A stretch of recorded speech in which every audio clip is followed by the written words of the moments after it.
All right, Truth Seeker. Thursday, August 15th, 2019. Baseball games this morning. NFL preseason. Golf tournament begins today. Let's start off with a little bit of review. Just real quick, before we go to the review, we got one early game today in baseball. Final game of the series, Seattle at Detroit. There's two things to consider. If the Tigers lose today, they'll pick up their 82nd loss. Seattle's 82. And they would get their 43rd home loss. Mariners is 43. It's also the Mariners' 43rd season. So it could make sense in two columns. Seattle 82, 82nd loss. Mariners 43, 43rd home loss. On the flip side, the Mariners, they could get their 37th away loss. Detroit is 37. Matt Weisler, who's on the mound for the Mariners, he could also get his 26th career loss. Today has 26 date numerology. So if you're thinking about that game, those are the things to consider. It is pretty interesting that they can get 82 and 43. That's Seattle Mariners. So that's got me humming and hawing. We'll look at that more in a moment. But let's go back and review yesterday. There were three games that I liked yesterday. Two of those three came through. Should have been more confident in the morning about the Rangers beating the Blue Jays. We talked about how the Blue Jays could get the 37th home loss. The game was starting at 37 minutes after the hour, and the final score was 3-7 in favor of the Rangers. So it definitely was a 37 ritual. And like I was saying yesterday, I was making the point when we were talking about the start time. I was saying in the postseason, they definitely do that a lot, the start times, and they are a big give for where the numbers are going in the game typically. So that 9:37 start, not an accident. And Blue Jays with the 37th home loss, can Rangers 37. So the date numerology could have gone either way. Yesterday was a 25 date numerology. Either team could have picked up the 25th win. That was just the one concern for the Blue Jays. But like I said, it seemed like the Rangers were doing that. 37 was right there. The Yankees did beat the Orioles 4 games in a row to give the Orioles their 39th away loss and keep them at 39 wins. New York 39, Orioles 39. Was just making too much sense from the beginning. You get that signature score 6-5. New York Yankees 65. The Red Sox beat the Indians 5-1. That's what we were thinking would happen. Red Sox pick up the 34th away win. Indians equals 34. That was actually a pretty good riddle yesterday. If there was a fourth game that I really liked, it was this one. There wasn't much obstruction here. The White Sox did beat the Astros. 13-9 on the day, leaving 139 days left in the year. And the Astros stayed at 35 away wins. Chicago's 35. That was the only riddle I saw for that to happen. Caller? Hey, I just wanted to point out one other 37, because you were right about that Rangers game. If you look at the at-bats, and this might be something for people to look into when they're doing the live betting at the very end of the game, it's the 9th inning. 37th at bat, yeah. Yeah, 37 at-bats, and then on the flip side, it was 34 day numerology. And what happened with Blue Jays? They finished on 34 at-bats. And it was the day, it would have the double connection kind of the 34 yesterday, because you had the date numerology, and it was the day leaving 139 days left in the year, the 34th prime, so yeah. Yeah, plus the 34 played in that Giants game. When you had one of the stats after the head-to-head records that I forgot to look at myself, the thing that stood out, and I got spooked by it, was staying on 34 home wins in the series, which is exactly what happened. And then you also might have seen Alex Rios. He had the 3-for-4 night with the 2 home runs for the Dodgers. Oh, different game, okay. That was another 34 that was hit in yesterday night. Okay. And the funny thing with that 9-1 score, Los Angeles is 109, Miami is 90, right? And it was 291 days to Dave Roberts' next birthday. How many days? 291. Okay. I think there's some other 91s in there, but that's what stood out the most for me. Okay. Yeah. I'll just get back to doing the breakdown. I just wanted to bring that up because you were doing the review. I got to bring up something about the Phillies game here in a moment. That's what I'm most interested in. All right. Yeah. Good observation. Yeah. Today the Marlins are the best, but I'll let you get through this and I'll call back later. All right. Thanks. Thanks. Okay. So the first 3 games went as expected. The White Sox, I wish I would have been more on this. I mean, I saw that the Astros would get the 79th win. Chicago White Sox equals 79. That was making a bunch of sense. The only thing there I said was Astros could stay on 35. I didn't think it was going to happen, but they did. They did get beat by the White Sox. So, White Sox stayed on 31 home losses. Houston is also 31, but it's 32 as well. So, that 31 is the stronger Houston number. It's in the most pure cipher. This game disappointed me. I thought the Twins would get it done against the Brewers. I think they got beat late in this game. Yeah, because I saw they were up early, so I was like, okay, that's looking good. Yeah, three runs in the 8th. There it is. But, yeah, the interleague play records. I notice so often when we start with an interleague play record, Game 1 goes the way we expect, and then Game 2 doesn't. And, again, had the Brewers lost, they would have been 6-12 versus the American League. 6-1-2's the Minneapolis area code. Twins could have got the 37th away win, too. Milwaukee's 37, but staying on 36 kind of makes sense. Brewers is 36. But I thought that area code thing was going to hit. So, that one was a little disappointing. I think there wasn't there one thing? There was a reason I didn't rate that as one of my favorite games yesterday. There was something the Brewers had. Oh, it was Gibson. Because Gibson, he had a chance to become 1-3 versus the Brewers, and M's 13. We've seen the 13 Riddles play with the Brewers, too, wear the M on their cap. That was just my one apprehension there. He didn't get credited with the loss, but it's the only thing I saw. So Robbie Ray, he didn't get a decision yesterday. I said the only way I see the Diamondbacks going down is with Robbie Ray with a no decision, and that's exactly what happened. I do believe we'll see Robbie Ray get to 11-7. Yesterday, there wasn't a lot that lined up for this game beyond Robbie Ray. The D-backs stayed on 61 wins and 34 away wins. That was the date numerology yesterday.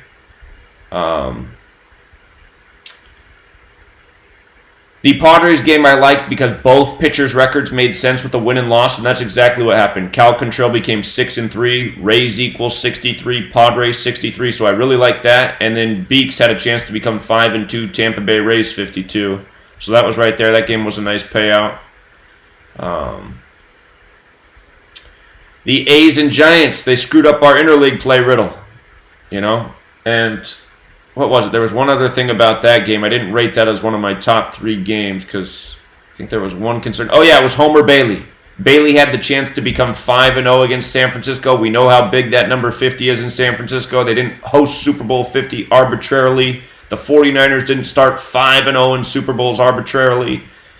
San Francisco's 50. So Homer Bailey did pitch really well. He got the win yesterday. He became 5-0 and screwed up the nice interleague play riddle we saw. The Nationals I really liked yesterday. They smoked the Reds, so that was nice. They had the date numerology. Strasburg, I'm sure, got the W.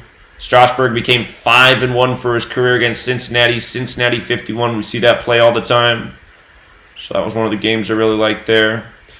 The Phillies and Cubs, it was Philadelphia Day. And, you know, we talked about Philadelphia Day. What ended up being the whole news story last night. Philadelphia shooting, right? Remember, yesterday had 61 date numerology. Philadelphia equals 61. Active shooter 61. The Phillies started out with 61 wins on the day. I got to let you know, the Phillies World Series riddle is alive still. The Phillies won 11-1 yesterday. At the end of the night, when the game was over, they came out with the shooter's name, and they said it was Maurice Hill. Maurice Hill equals 111. By the way, somebody on their Instagram uploaded a video. You can go and research it. You can find it. You can see the Philadelphia police officers spraying stuff that looks like a spray paint bottle. But it's probably something other than spray paint, but they're spraying it on each other. They're running out of the scene and spraying it on each other. Looks like it's fake blood. So that whole thing yesterday was a police drill, major hoax, another gun control ritual, and possibly one synced up with sports. Maurice Hill, 111. You get the score 11-1. Maurice Hill's also 69. The shooting, Maurice Hill arrest comes exactly 69 days before the start of the World Series. And Maurice Hill's also 57-69, like World Series is 57-69. Again, yesterday had the 61 date numerology. And name Maurice is also 119, like Bryce Harper. Bryce Harper had a big day yesterday. So Hill's 67, the 19th prime. The other thing about 111 is that's the big New York number, right? And all year we've seen the Philadelphia Riddles right alongside the New York Yankee Riddles. Remember the day the Yankees picked up their 57th win? It was July 5th, 5/7, World Series 57. They were the first team in the AL to 57 wins. And on that same day, the Phillies beat the New York Mets. I think that was a 57 ritual too. Of course, Mets is 57. But I'm not giving up on the potential Yankees-Phillies World Series. It's still alive. The Phillies are going to have to play a lot better, and what they're going to need is Bryce Harper's bat to come alive. And last night it did. Also, I saw yesterday the Phillies named a new hitting coach for the season. That was the story last night. Turned on ESPN late and saw the Phillies had a new hitting coach for yesterday. And maybe we should look more into that, actually. Phillies new hitting coach. Charlie Manuel. So let's see what's up with Charlie Manuel. Manuel, biblical name. He's 75 years old. World Series is 75 if you use the rules for S. Flexion of 57. So January 4th. Let me just see how many days it was from his birthday to the shooting. Oh. So it was 222 days after his birthday, right? Which means it was also his 223rd day of his age. And what do we know about Philadelphia? Philadelphia is 223. Okay, so I see what they did there. So Charlie Manuel becomes the new hitting coach. What's that equal anyway?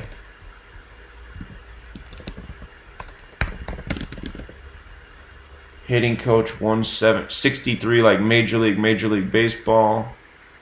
117. What about his name? Charlie Manuel. 122. Liberty Bell. San Francisco numbers here. All right. But it is amazing how coordinated this story is, how nicely the details sync up. Okay, power. All right, so his 223rd day of his age, the new Philadelphia hitting coach. I'm going to think about it more. But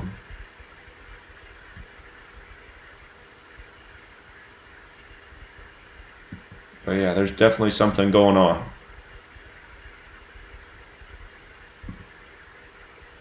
Okay. So the trick with today's game is, are the Phillies going to stay hot and get their 63rd win because Cubs is 63? Wait, was Charlie Manuel just now 63 too? Let me check that again. Charlie Manuel. No. What was 63 that I just looked at? Oh, hitting coach maybe. Yeah, hitting coach was 63. All right, but Cubs is 63, hitting coach 63, Major League 63, Major League Baseball 63. Okay. So often when you see a city get a tragedy, it means a big win. I'm sure some of you guys caught on to that last night with your real-time betting. The Tigers pitcher yesterday had the chance at his 107th career win. Seattle equals 107. That was the first thing I caught. And usually when there's a strong pitcher riddle like that, like 107th win, it does come through. He got the 107th career win too. That was Edwin Jackson. He got number 107. So the Dodgers put it on the Marlins, 9-1, 13th triangular number. And we're going to look at this game today. There's a chance the Marlins could upset them today. We're going to look at that. Like the Braves a lot yesterday. Braves looked good. Got the 34th win on the 34 date. Wasn't much obstruction. Two of the safer picks I thought yesterday were Braves over Mets and Nationals over Reds. But there's still one that I liked with the upset that didn't come through. The Pirates and Angels. The Angels did end up getting that 59th win. Los Angeles Angels 59. Pittsburgh 59. Evened it up at 30-30 at home. Kind of like 3-3. Anaheim's 33. The Royals. I thought the Royals had a chance to beat the Cardinals yesterday. Hudson could have become 14-8 for his career on the date, 14/8. Plus, Kansas City equals 148. So I thought that was a good, strong upset riddle there. I was believing in it. And sometimes when those types of riddles don't come through, I just scratch my head at like, how could it have been lined up so well like that and then not come through? But if you took the 3 games I really liked yesterday, you won on 2 out of 3, so not bad. You might have went with some of these other games. We leaned the right way on a number of games. But there were some other ones where we weren't leaning the right way, like Giants and A's. Okay, so that was yesterday. And let's talk about today. So again, we got one early game. Let me take a drink of water here.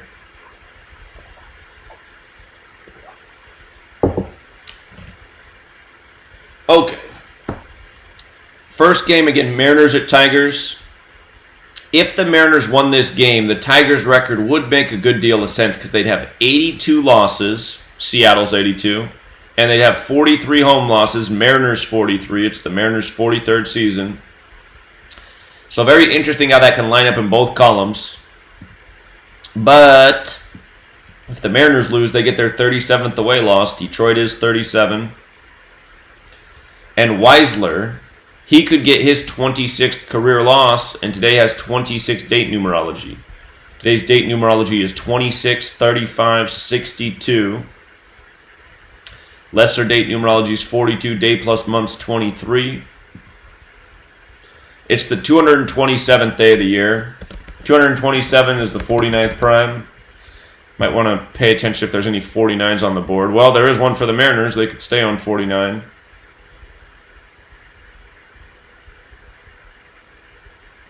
So anyhow, probably a little bit dangerous. It seems like Mariners games are always dangerous. They have riddles. They don't come through. So anyway, there will be better games today, but I do keep looking at how that 82 and 43 can hit with the Tigers. So let me put up the schedule here. The Mariners. Oh, that's the other thing about the Mariners. If the Mariners don't lose today, they'll stay on 36 away losses. We know Toronto's 36 in both reduction ciphers, and they play Toronto on the road tomorrow. So they could go into Toronto with the perfect amount of losses. Actually, you know what? Toronto's 36 and 72. So if the Mariners won, they would stay on 72 losses and 36 away. Toronto's 36 and 72 in our reduction ciphers. So... and then you would get the 82-43 riddle going against Detroit. There's Toronto, 36 in the reduction, 72 with the reverse ordinal.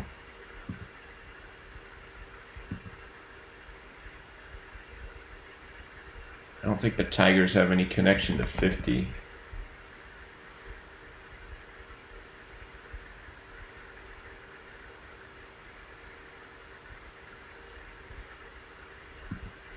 Okay. So that's that game. This Dodgers-Marlins game is interesting because if the Dodgers lost, they'd pick up their 26th away loss on the 26 date numerology. That's one thing. Walker Buehler could become 10-3. Caller? What's up, buddy? Hey, man, how are you? Man, you made me pretty good money lately, man. Well, I'm glad to hear that. I'm glad you're doing well. Okay, I got a question for you. I'm learning this right here, and today 2023 is the ninth prime, correct? 23 is the 9th prime. You're right on. Okay, so what I did, I did the Cubs game, the Cubs and the Philly game. I know it was early before I did the Cubs game, right? And I got the Cubs 6-3 and 9, right? So you flip the 6-3, you'd be 36, correct? So you're saying 63 is the reflection of 36? Yeah. Sure it is, yeah. Okay, and Cubs got 9 on 2, 9 on a 9. Right, Cubs equals 9 as well, right?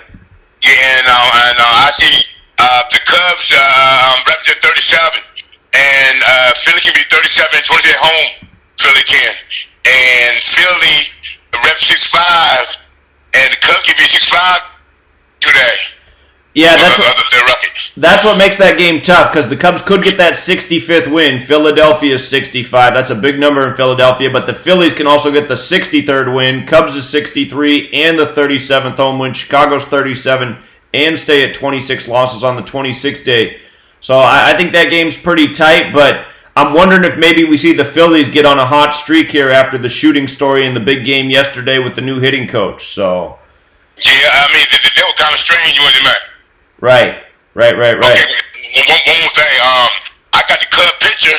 If you win, he'd be 5-6. Is Fletcher 6'5", correct? You're saying Drew Smiley? No. Cubs pitcher. Yu Darvish. Yu Darvish. Yeah, you're right. If he did win, he would be 5-6. The reflection is 65. That is true. Yep. So what do you think? So will you stay off the game? Let me while you're on the phone, let me look at who Yu Darvish is going to face next, because sometimes the record who they face next, they have the perfect record to face them. So let's see. So His next start is 1, 2, 3, 4. He'll face the Giants next. The Giants. So what would make sense about that? Hold on. Let me look up his career wins and losses. I know that his last loss was Cincinnati. I'm pretty sure he got his 51st loss against Cincinnati last game. Yeah. So he's 61-51 right now. So he's at 61 wins. We know Philadelphia is 61. His next loss would be 52.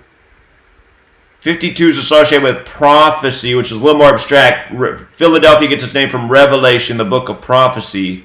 He could be 61-52. Yeah. I think I would keep going through games to find a better one. I kind of want to lean on the Phillies just because of what they did yesterday, but I still worry about the Cubs picking up that 65th win. And like you just said with Darvish, if Darvish did win, he would be 5-6. The reflection is 65. So yeah, I think that game's a little dangerous. Yeah. Hey, I got one more thing. I got a question for you. How do you get head-to-head? How you get that? Oh, the head-to-head for all games? Yeah. Okay, so if you go to Google, and you search MLB team head-to-head records, head-to-head records, so MLB team head-to-head records. On mine, it's the second one down from the top. It says head-to-head records -baseballreference.com. You want that link, you go there, and then you choose a team. And once you go to that team, it has all their head-to-head records against every single team. And, like, for example, let's look at the Cubs and Phillies real quick since we're talking about it. So I'm clicking on Philadelphia Phillies. I'm hitting submit. It loads it up. Chicago Cubs. This is going to be the 2,367th game today. Phillies trail the Cubs by 120 wins. So the Cubs have a margin of 120 more wins than the Phillies right now.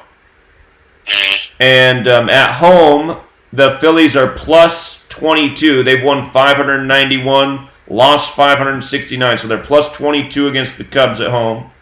And then if you click on the games on the far right side of the page in the row, it takes a moment to load because there's so many games. But then once that loads, you can scroll to the bottom and you can count the head-to-head record for 2019 as well. Okay, thank you. This is what we'll ask you next. You should ask for me. Okay, yeah, I'll look while this is loading up. I will look at the Phillies and Cubs head-to-head for this season to see if we can get a big clue for today's game. If you really want to make a pick on that one, but right now I think it's a bit dangerous. But glad to hear you're winning, and thanks for the call, man. You have a good day. You too, sir. All right, take care. All right. Okay. Let's just see. The Phillies, I mean, again, it's been looking more like it's Yankees-Dodgers for the World Series post All-Star break ever since that blackout story. But the Phillies and Phillies and New York Riddles, they've been there all year, and then yesterday that 11-1 thing just made me go, oh man, is it still alive? All right, so the Phillies are 4-2 versus the Cubs this year, 4-2, and at home they're 2-0. Caller? Hey, Big Zach, how you feeling out there? Doing well, man. How are you? Good. good. Real quick, I know I just jumped on and I heard you talk about how the Phillies were 11-1 last night, New York. Did you check out the New York Yankees score and the Orioles score? 6-5. New York Yankees 65. Oh, Philadelphia also 65. Yeah, right on. There you go, 65. Correct, sir. Got it. That's all I got today. All right, Hope great. you work, pal. Great observation. I'll see you in Philly or New York. Bye. Ciao. All right, take care, man. See, for him, I'm definitely cheering for Phillies Yankees because he put a bet on it right before that blackout story happened. Right before it happened. Caller? Go Phillies! Yeah. Hey, do you still have that photo you sent me that they put up on the screen with the Phillies in the same record that they had the last 2 times they went to the World Series? Yeah, that was me that did that. I gotta show. Can you text? Do you still have that? Can you text it to me again? Yeah, I'll find it. I'm on the road right now. Give me about 5 or 10 minutes. Oh, no rush, man. Just whenever. Yeah. The thing I was talking about that was pretty funny though is John Crook. He does their televised games. Right. And they made it look like John Crook saw something that no one else did. Mike Smith in that picture, batting left-handed. Right. And they have Bryce Harper. I don't know who the guy in the middle is, if he's a pitcher that year, but it's like they're trying to foreshadow something there. Right. So it's pretty funny, man. But did you see that? About that Yankees score too, man? Did you talk about that? 6-5 New York Yankees in Philadelphia. 6-5. Yeah. And just right when I was almost about ready to give up hope on them, man, it's like they're still there. They're just hanging around. You're right. Yeah. So the story is that yesterday they got a new hitting coach, Charlie Manuel. It was Charlie Manuel's 223rd day of his age yesterday when he became the new hitting coach. I heard that. I heard you just mention that. Yeah. So and you know they showed this clip of him last night on ESPN what he was saying about Bryce Harper in spring training. So they're saying, well, they think this guy's going to bring the best out of Bryce Harper. So. And that's what they've been like, just kind of putting out there. Oh, you know, the Phillies got to hit better. You know, Bryce Harper's got to play better. And he's had multiple home runs now in the last 2 or 3 games. I think a couple games he's had multiple home run games. Right. So, yeah, all it takes is get a hot streak here. They win, 15 out of 20. All of a sudden, they're way up there. Yeah, all they got to do is make the wild card. They're right there. Yeah. So. And it's looking interesting, man. Indeed. All right, guys. Hey, man, you've been putting phenomenal work out the last couple days with all the stuff that's been going on. I just want to give you kudos for what you've been doing, man. You've just been blowing it out of the park, dude. Well, appreciate it. Thanks, man. All right, you have a good day. Have a good day, man. Yeah, take care. Okay, so if you got here late, we started with the Philadelphia shooting story and how the shooter's name equals 111 like New York. All year we've been tracking the Philadelphia and New York riddles, and Phillies won 11-1 and Yankees won 6-5. Philadelphia 65 as well, so it's still alive. It's still alive. Okay, did I ever get this up? Oh yeah, I did. So the thing about the Phillies being 4-2 versus the Cubs is if they lost, they'd be 4-3, and Philadelphia Phillies is 191, the 43rd prime. So that could make some sense too. Caller? Yeah, Zach. Also, if it wasn't yesterday or the day before yesterday, they announced Jake Arrieta for Phillies. He's out for the season. Out for the season? Yep, just yesterday, or this is breaking news. So this is either yesterday or the day before yesterday. I remember sitting on my phone. Yep, he's out for the season with an elbow. So look into that, and then I'll let you get to it. All right, hold on. It says probably out for a season, so he very well could be, but it could also be another riddle here. Okay, I'm gonna have to. It looks like this was yesterday's news, the big Philadelphia day as well. So interesting. Right. I thought it said out for season, but you saying it's saying something different. Well, so I just typed in his name. ESPN says Arrieta likely to have season-ending procedure. MLB.com's article says Arrieta probably out for a season, and they emphasize probably. And Sports Illustrated uses the word likely as well. So it sounds like it's likely he's out, but I'm going to look more into this too, see what kind of riddle we got going here, because this happened on the Philadelphia day yesterday. So That's right.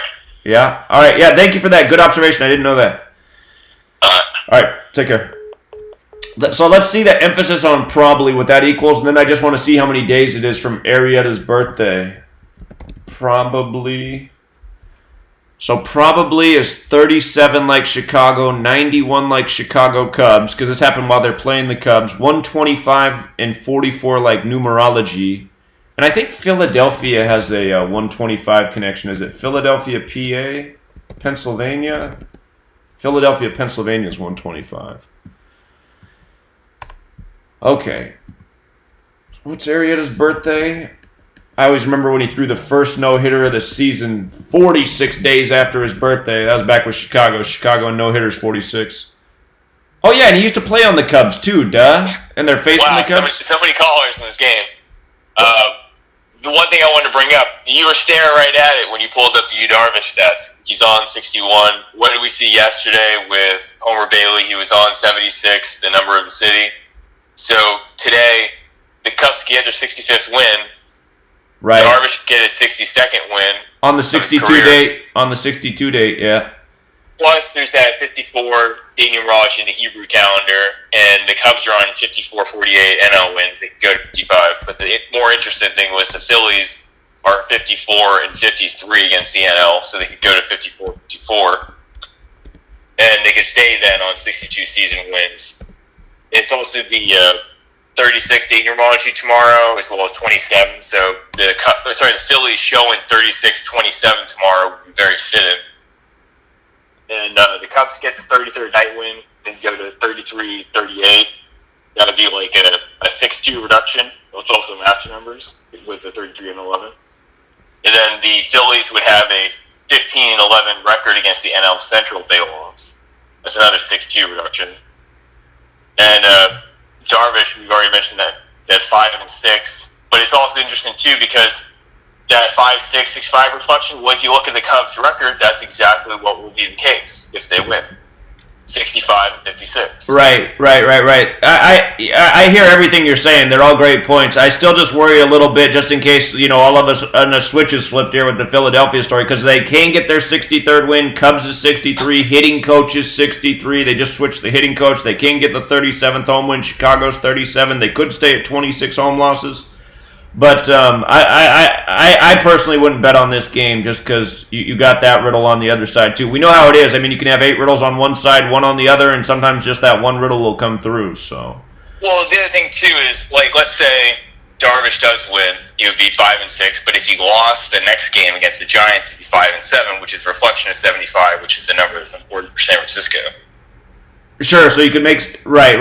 I mean, for this immediate game, Darvish does make more sense, I would say, with the win. But I just worry about the Phillies' record, too, so... Yeah, the best game of the day, like, by far, is the Marlins. Well, you think the Marlins upset?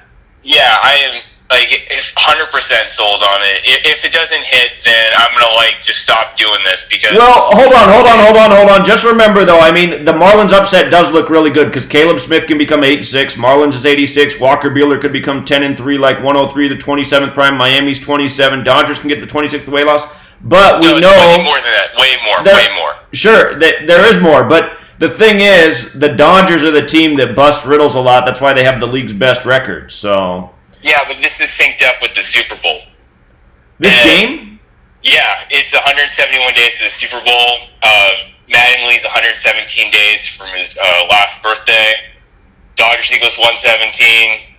It's also going to be a case where Caleb Smith can go 13-13 in his career, 13 is 45 and 117.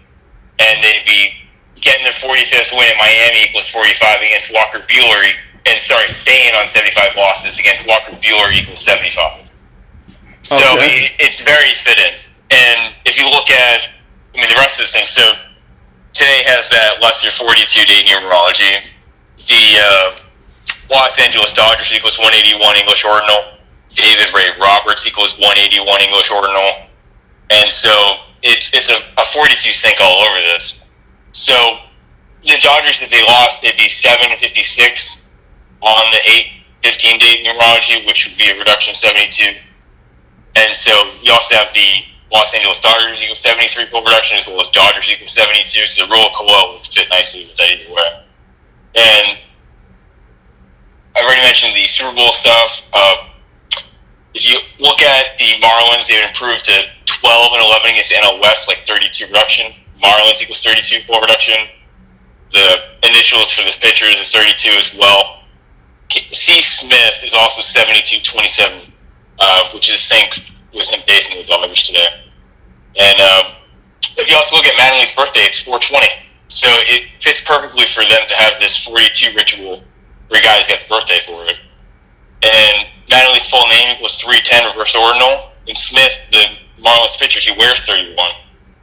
And so they also faced the the Colorado Rockies next in Denver. Denver equals 32 full production. So I was thinking with the NL 12-11 possibility. And the Marlins would be coming into that game showing the 45-75, which would be fitting, because that's a 9-3 reduction. Denver equals 94 reverse ordinal. If the Marlins dropped that first game to German Marquez, they would send Marquez to 12-5 with a 3-5 reduction. Rockies equals 35. And if the Marlins are on 37 NL wins, that would sync with the caption MIA and COL, the abbreviations for the teams, and that equals 37 reverse full reduction. And Colorado Rockies equals 73 full reduction. And then them staying on 66 NL losses heading into the Rockies game would fit German Marquez equals 66 reverse full reduction. And there's more to it actually than that. So if you look at, last night during your TFR stream, we were talking about Venus and the numbers corresponding to that. So Sun is 18, Venus is 18. Both starting pitchers are 18 days from or after their birthday. They actually have the same birthday. Buehler and Caleb Smith do? Yeah, it's like yin and yang. So both of these pitchers are going to pick up the decision today. And the fact that you got the 13-31s all over the board, that fits the 13 equals 45-117 sync. And so 171 with the connection to the Super Bowl distance in terms of date, that's the 18th triangular as well, fitting with Venus and Sun. And Venus equals 54 as well, Sun equals 54.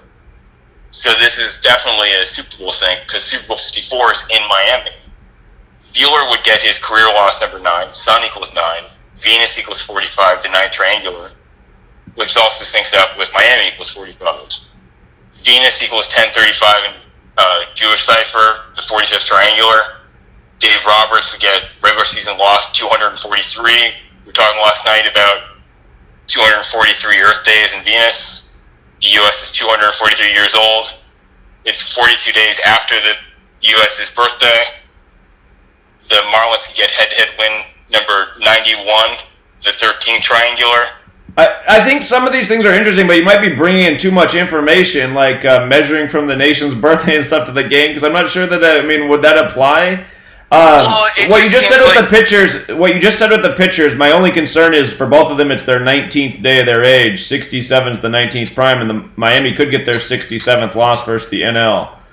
Well, you also have a lot of people are thinking that Tom Brady will be in the Super Bowl and lose, go to 6-4 in Super Bowls. And Caleb Smith, I believe, was born in a goat year. And in the inverse for Buehler, he was born in a dog year. So it would be like another subtle layer. This is getting into abstraction level. Yeah. Not really numerical. All right. But yeah, it's all right, man. I do think the Marlins have a good shot to upset the Dodgers today, too. So we'll keep it moving before all the games start. But yeah, I'll let you get back to it. Thanks, guys. All right, see you. Okay. So, again, this first game that's about to start, if the Tigers lose it, they get the 82nd loss, the 43rd home loss. Seattle's 82, Mariners is 43. That's a nice little alignment. The Mariners scare is picking up the 37th away loss because Detroit's 37. Also, their pitcher, Weisler, could get his 26th career loss on a 26-date numerology. But if the Mariners do win, they play at Toronto next. That's where they go to tomorrow. Toronto's 72 and 36. So the Mariners can stay on 72 and 36 and give the Tigers that 82 and 43. And the Mariners have done well against the Tigers this year. The Tigers have 1 win and 5 losses versus the Mariners. Mariners does equal 52 if they fell and became 5-2. So it's not a straightaway read, but I'm just looking at that Seattle Mariners thing, and then the fact that they play Toronto next. So I think if we go through all these games, though, we're going to find better picks, safer than that, just like we've been able to do. So anyway, caller had a lot of reasons he likes the Marlins to upset today. Again, just on the surface level where we've been trying to keep it and where we've been doing pretty well. Dodgers could get the 26th away loss today, 26 date numerology. It's a lesser date numerology of 42 as well. They could also get that 42nd loss. If Buehler lost, he'd be 10-3, kind of like 103, the 27th prime. Miami's 27. If Caleb Smith won, he'd be 8-6. Marlins is 86. We've seen that number play plenty for the Marlins. They had some 8-6 riddles that they weren't able to get done against the Tampa Bay Rays in recent history. And I've made this comment before. It's interesting how Marlins, it seems like almost every game of theirs, for whatever reason, things line up in their favor. And obviously they don't win the majority of their games. But we have gotten some nice upsets with the Marlins this year. Their next win is 45. Miami's 45. Dodgers also has the 45 Gematria. So Marlins would be a nice payout. I want to look a little bit more at the splits here with Walker Buehler and Caleb Smith. Caleb Smith, 12-13. So Caleb Smith could become 13-13. LA is 13. Let me add that to my pitcher riddles. Smith can become 13-13 for his career with a win. LA equals 13. I'm just going to point out that LA also equals 14 in case he lost and became 12-14. I mean, it's still an LA number. Los Angeles is 37, the 12th prime. So, I mean, his record could make sense as 12-14, but I always like 13 the most out of all the LA numbers. That's just the alphabetic order. And, whoops. But 13-13. And also the Marlins wear the M on their cap, you know. And L plus A was 13, so I do dig the Marlins upset riddle today. And what was Walker Buehler's career stats? Did I look at that? So we also learned that these guys both have the same birthday, July 28th, which is interesting. Walker Buehler's 19-7. Well, if he lost, he'd be 19-8. Prime number relationship, 19, the 8th prime. Okay. But yeah, the caller, he did a lot deeper decode and connected to all sorts of things. So the riddle's definitely there. You got it makes sense on both sides for the pitcher, and the date numerology's there. And actually, hold on, before we go, let's go back to yesterday and just look. Let's look again at the date numerology. So the Rangers and Blue Jays game didn't count because it could go either way, but we saw the Rangers had the better riddle. Hold on, I got to just go back and do all this. Okay, the Red Sox had the date numerology pickup. The Indians staying doesn't really matter, so the numerology was good there. The Nationals... So the Marlins weren't able to get it done with the date numerology yesterday. That was the one thing the Marlins had going yesterday, was that they could have got that 25th home win. But I remember there was something about the pitcher. What did we write?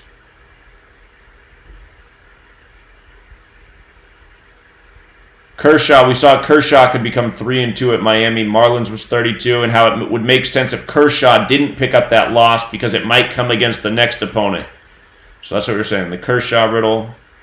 And Hernandez made sense to get the loss as well for the Marlins. So even though the Marlins had the date numerology, the pitchers weren't right yesterday. So that's what's different about today. Today you got the numerology and the pitchers are right for the Marlins. Well, hold on. Padres, they did have the date numerology going against them yesterday, but we still like the Padres to win anyway because of Cal controlling the pitcher. So both pitchers were opposite. Nationals followed the date numerology. Braves followed the date numerology. Rockies could have gone either way yesterday, so Rockies you couldn't really use the date numerology for.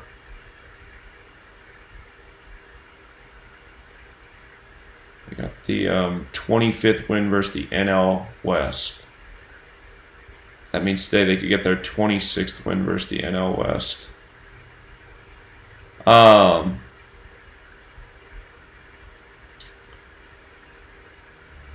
D-back stayed.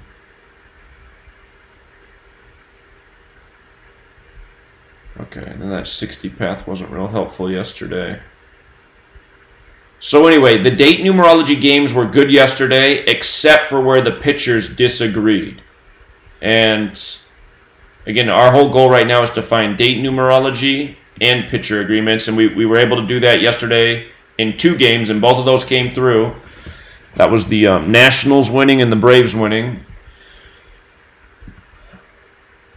So, okay. Where's the Rockies at? I didn't write that down. So today the Rockies can get their 26th win versus the NL West. Caller? Hey, Shaq. What's going on? What's up? Hey, you called it. You said it. The Yankees and the Baltimore Orioles. You said the Yankees are likely to sweep the Orioles, the 39. Yeah? Yep, it came true. And something else I noticed, there's been a lot of reports that there's been a lot of low attendance records this season in Major League Baseball. And all of a sudden now you're seeing also this season, you're seeing all these late inning score changes. So I'm thinking, they want you to stay in your seat. They don't want you to go, so they change. That's exactly what they want. And that's exactly how the season's been. So many late game changes to keep fans there till the end. Yeah, it's such a gimmick. And on top of that, we see like these long, 17 game innings games. Oh my God, these long extra inning games. And I don't know what they're doing with that, but yeah, there have been a lot of really long games this year, more than I can ever remember. And for people who are younger like you, Izzy, when I was growing up, if you were down in a hole late in the game, you were done for because the team's going to bring in their best pitcher, the closer, who's best in about 1 inning work. He's the nastiest guy on the team. And so it's like all of a sudden teams don't have closers. It's just a joke. Okay. All right, yeah. But the rest, I kind of like Mariano Rivera. Kinda. Yeah, just like Mariano Rivera. Right. There's a lot of great closers in the history of baseball that they didn't give up runs. So. Okay. Yeah. All right, that's all I got. All right, appreciate it, man. All right, bye. Trevor Hoffman. I forget names because I just haven't thought about baseball growing up, but yeah, a lot of great closers in MLB history, and now seemingly they don't exist. Seems like the guys at the end of the game, they're prone to give up 5 runs in an inning, so. Okay. So Mariners-Tigers, a little bit dangerous, but I am leaning towards the M's, I got to admit it. Just that 82-43 thing right there, and going into Toronto 72-36. But it's dangerous. Again, let's find the better game. The Marlins do look like a promising upset today. Just remember, the Dodgers are the teams that bust riddles, though. That's why they got the league's best record. So for the guy who called in and said, like, if the Marlins don't win today, I quit, I mean, I wouldn't have that attitude because the Dodgers are the team that bust riddles. So, all right, let's see if we can find some other games to parlay there with... Well, the thing about the Marlins game is it's going to be done before all these other ones. You don't want to blow up your parlay early in the day, but they do have a good shot at an upset. Okay, Indians and Yankees. So Yankees just swept the Orioles. Where could this series go? Where are our standout numbers? If the Indians could win 2, is this a 4-game series? I imagine this is a 4-game series here.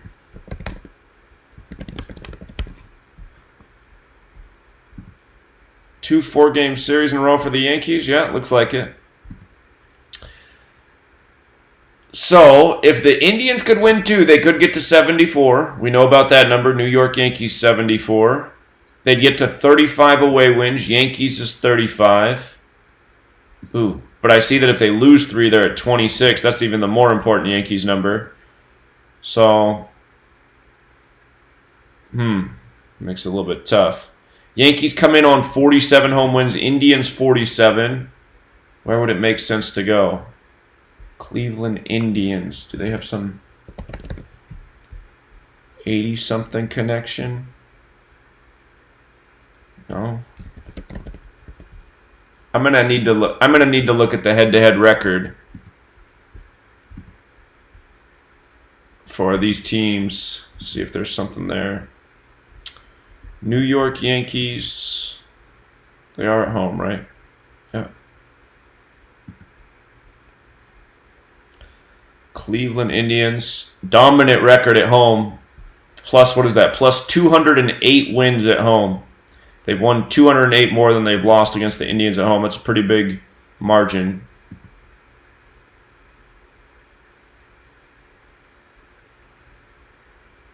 It's going to take a minute to load here because it's almost 2,000 games. But I want to see what the record is against them this year.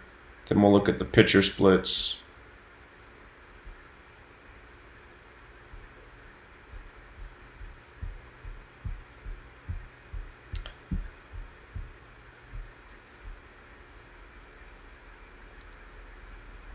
The Yankees have 1 win and 2 losses, but all 3 games played in Cleveland. So, if they...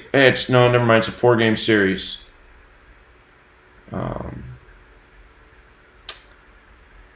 2-2, they'd be 3-4 versus the Indians. Indians is 34. Okay. Last year, the Yankees at home swept the Indians. Wow, the year before that, they lost all 3. Crazy. 2-1. 1-3. In recent years, they've been struggling at home against the Indians, but the Yankees are a better team this year.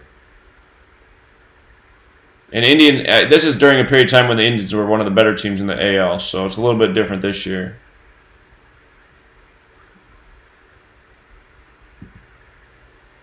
Okay, Chad Green, what stands out about him is with the win, he's 3-3. He only pitches an inning or 2, though, so he doesn't get a decision a lot. But if he won, he'd be 3-3. New York's 33, Cleveland's 33.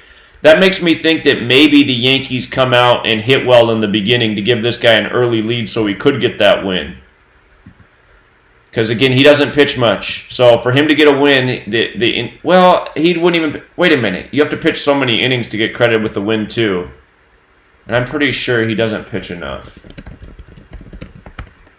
But even still, just using the pitcher records, potential records as an indicator, Cleveland and New York are both 33. Right here, I'm pretty sure he doesn't. Yeah, he just pitches an inning here and there. And they typically win when he starts. As of late, they've 1, 2, 3, 4, 5. 5-1 in his last 6 starts when he starts. I remember this earlier this year when he had this nice long streak going. So, it's been a mostly good sign for the Yankees when he's on the mound. Here, we could take a minute and count it all up. 1, 2, 3, 4, 5, 6, 7, 8, 9, 10, 11, 12, 13. 13 losses when he's started this year. All right, how about wins? Well, those might not even be starts, actually, but just his appearances. 1, 2, 3, 4, 5, 6, 7, 8, 9, 10, 11, 12, 13, 14, 15, 16, 17, 18, 19, 20, 21, 22, 23, 24, 25, 26, 27, 28. 28 and 13. Some of those might not be starts, though.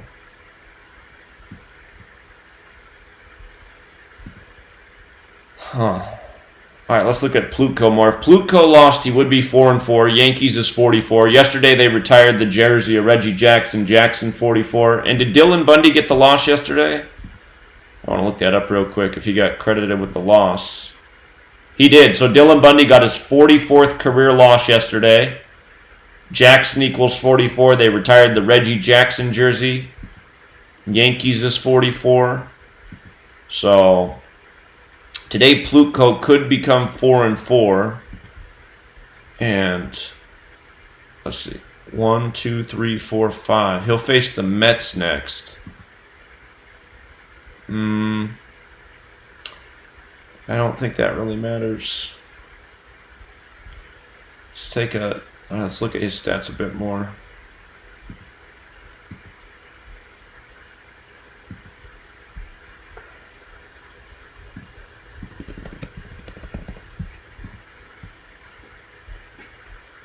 Plutko's 8-8, 8-8, and yeah, I don't think those numbers really matter too much. Him being 4-4 after this game, though, would make some sense. And what's the line on this game anyway? Yankees aren't a huge favorite.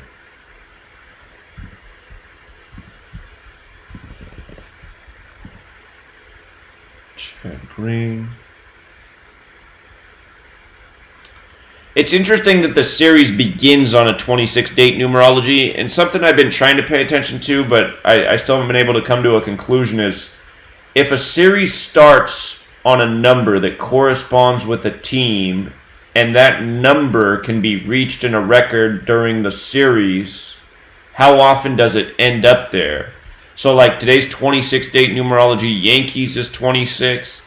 If the Indians lost 3 out of 4, they would get to 26 away losses, which seems to have some promise.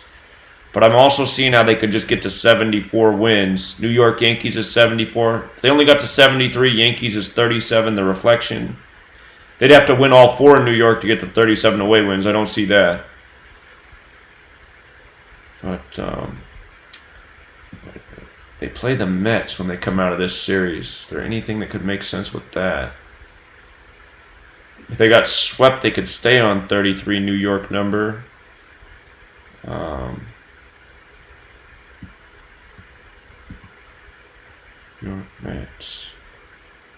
What about the Yankees? The Yankees, they face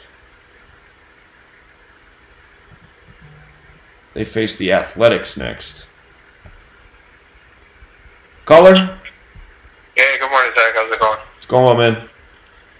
I want to ask you a quick question about tennis. I know it's a little bit off topic, but Venus has a match today. She's playing a young lady in the I forgot what exact tournament it is, but it starts pretty soon, so I just wanted to give you a call. It says that she has 243 career losses.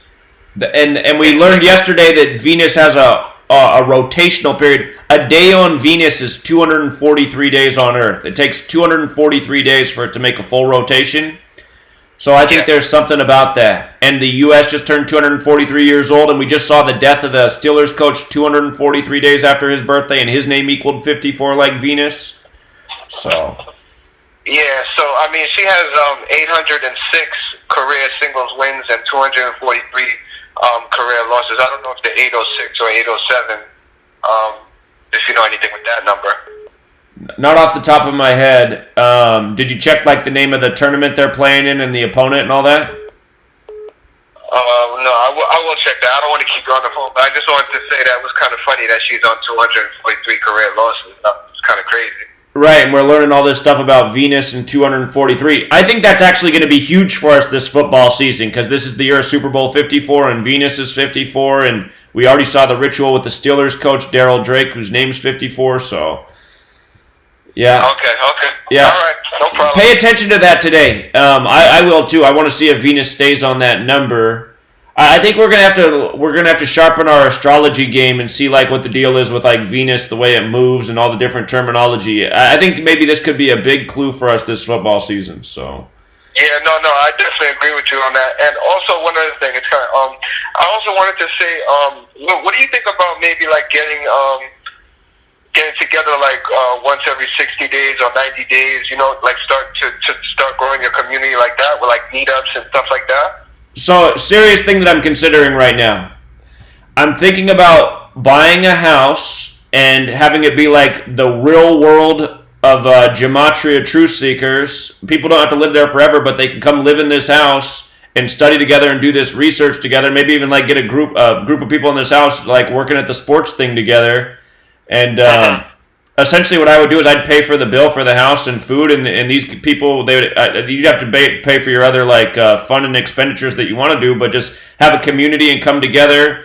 And anyway, I'm researching something like that right now. If I can afford to do that, I just worry that if they got rid of the Patreon page, that I wouldn't have the revenue to continue to support it. But as long as it's up, I should be able to finance something like that. I mean, just since you're on the phone asking me this, is that something you'd be interested in doing?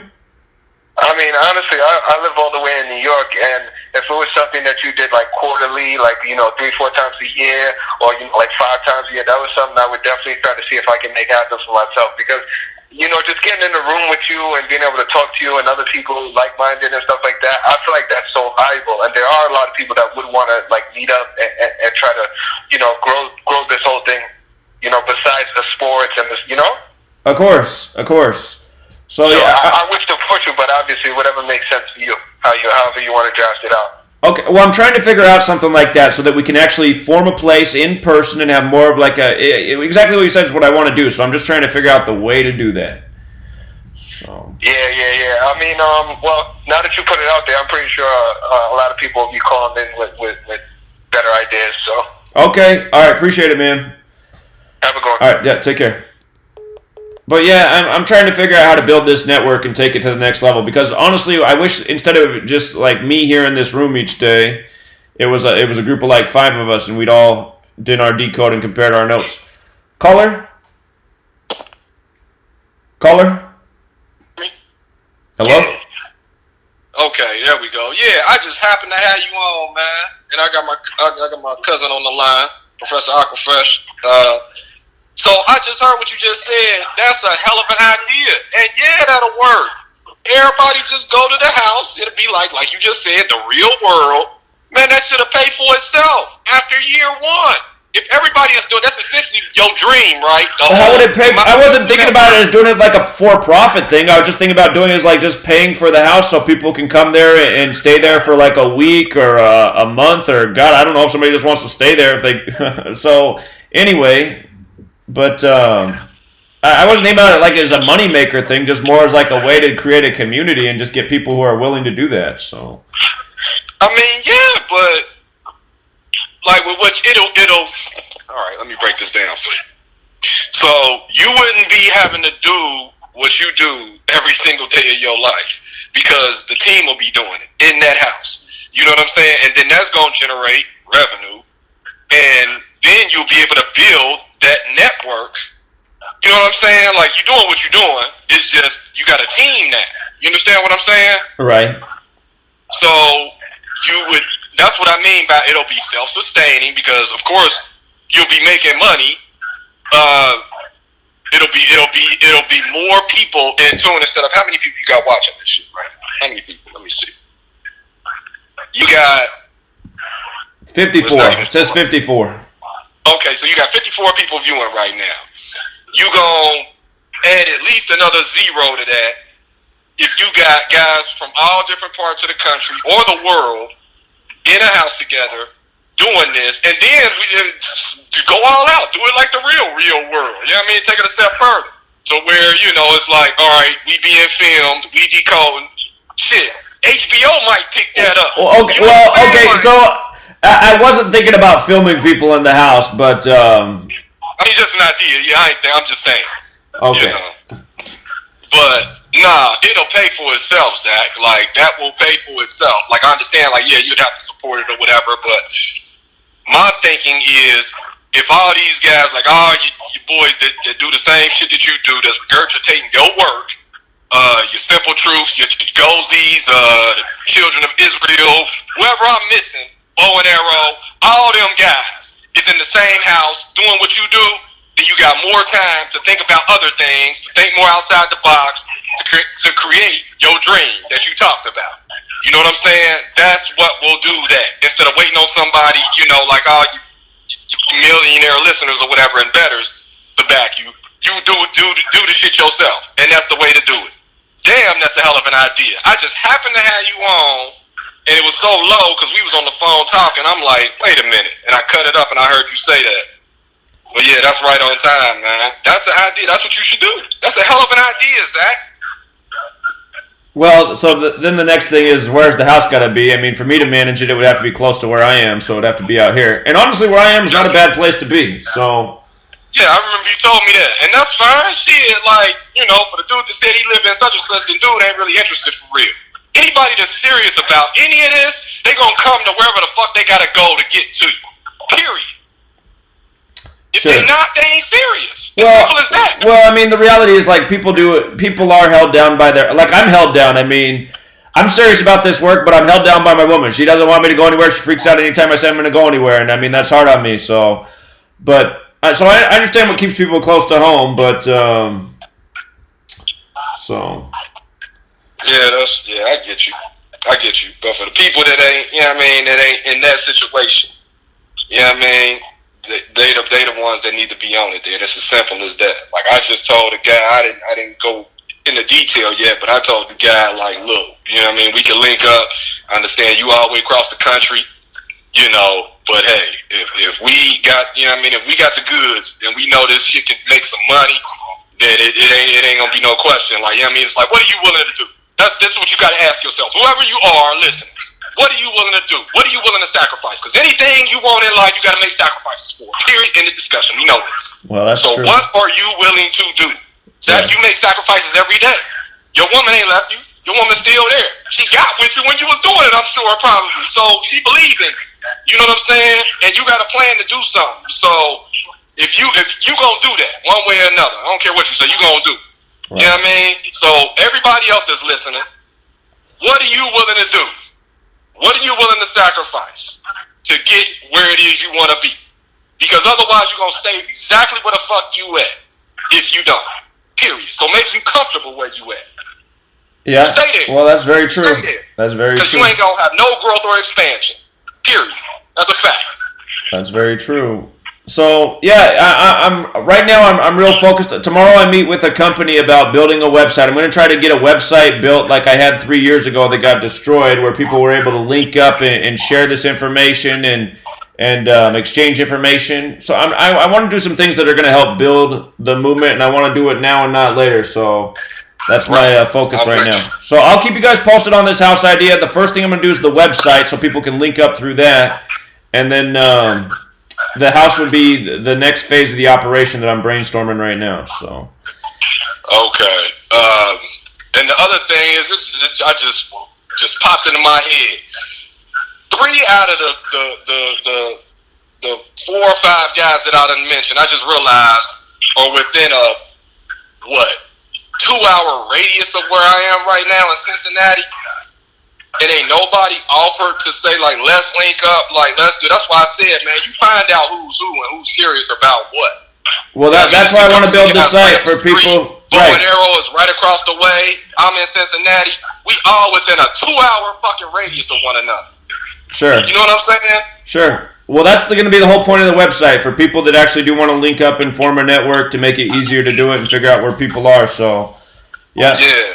All right, man. I appreciate it. Who's who. I got to keep it moving just before the game starts, but thanks, man. Appreciate it. No doubt. All right, all right, Zach. All right, see you. Okay. All right. So, again, we talked about, Mariners, Tigers, a little bit dangerous, but to me it looks a little bit better for the M's. Marlins, I think, got a good shot at the upset. I'm starting to lean Yankees on this game just because Plutko 4-4 would make some sense. We just saw the big 44 ritual yesterday. Of course, yesterday was more of a 44 date.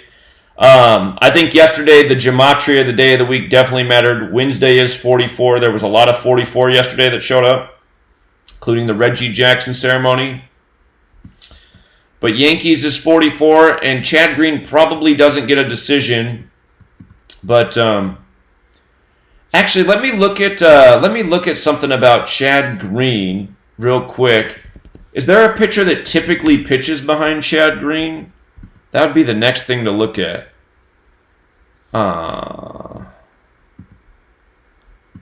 When did he pitch last? Probably pitched. No, that was Tanaka where he got 72. Chad Green probably pitched this game. Where's the Yankees at?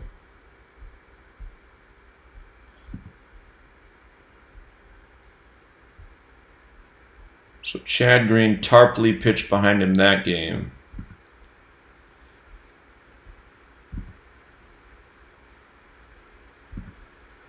All right, the 5th. Did the Yankees play that day?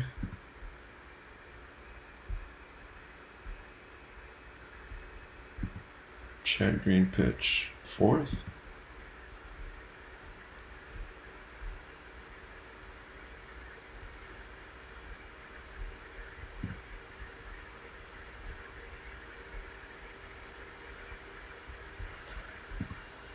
This isn't the way to do it.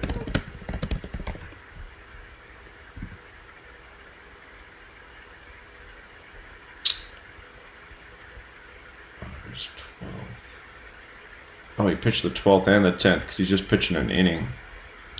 That means it's not always going to be the same pitcher behind him either because it's spotty. So never mind.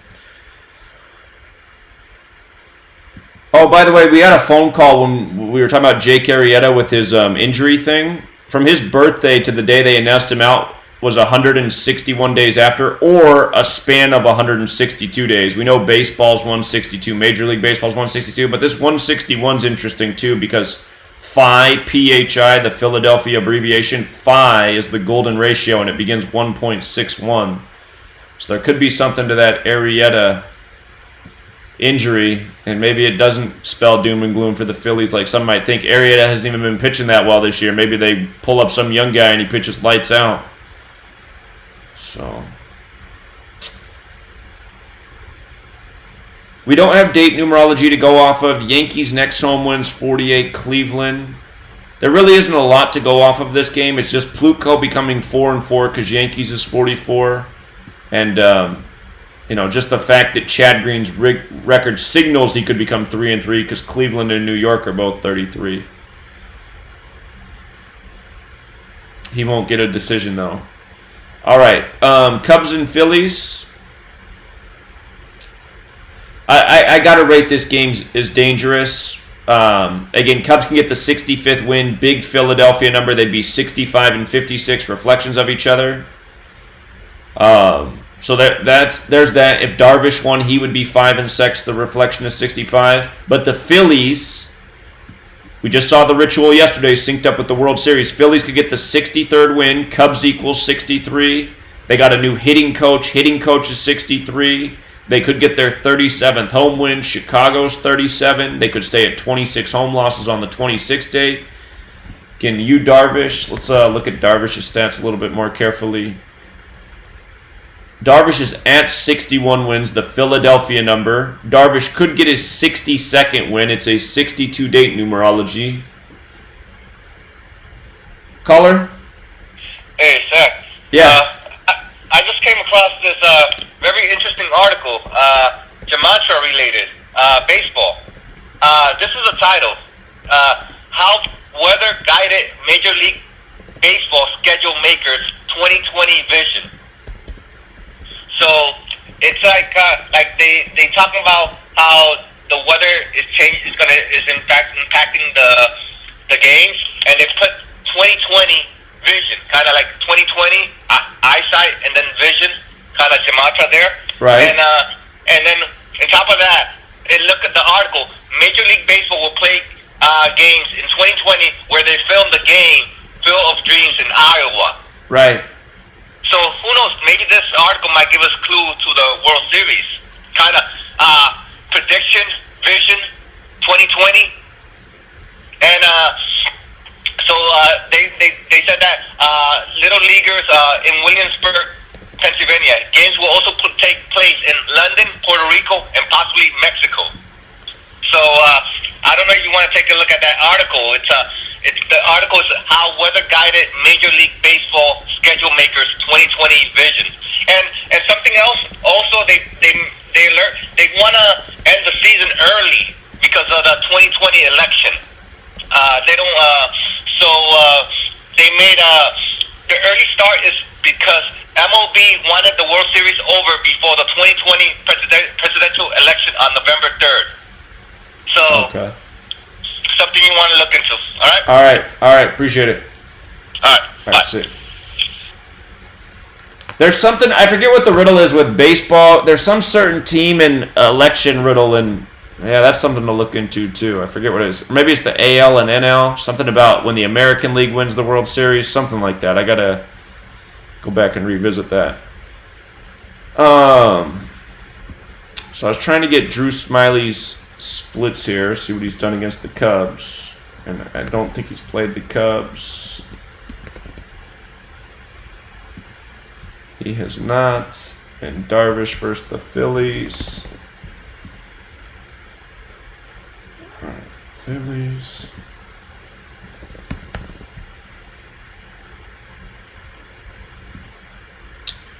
He's 1-0 versus the Phillies with a 1.96 ERA.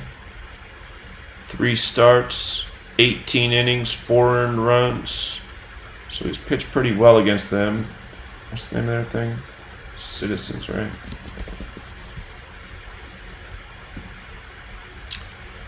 He's 0-0 pitching at Philadelphia. He has 1 start there, 5.1 innings, no runs given up. So Darvish has a history of pitching well at Philadelphia and against the Phillies.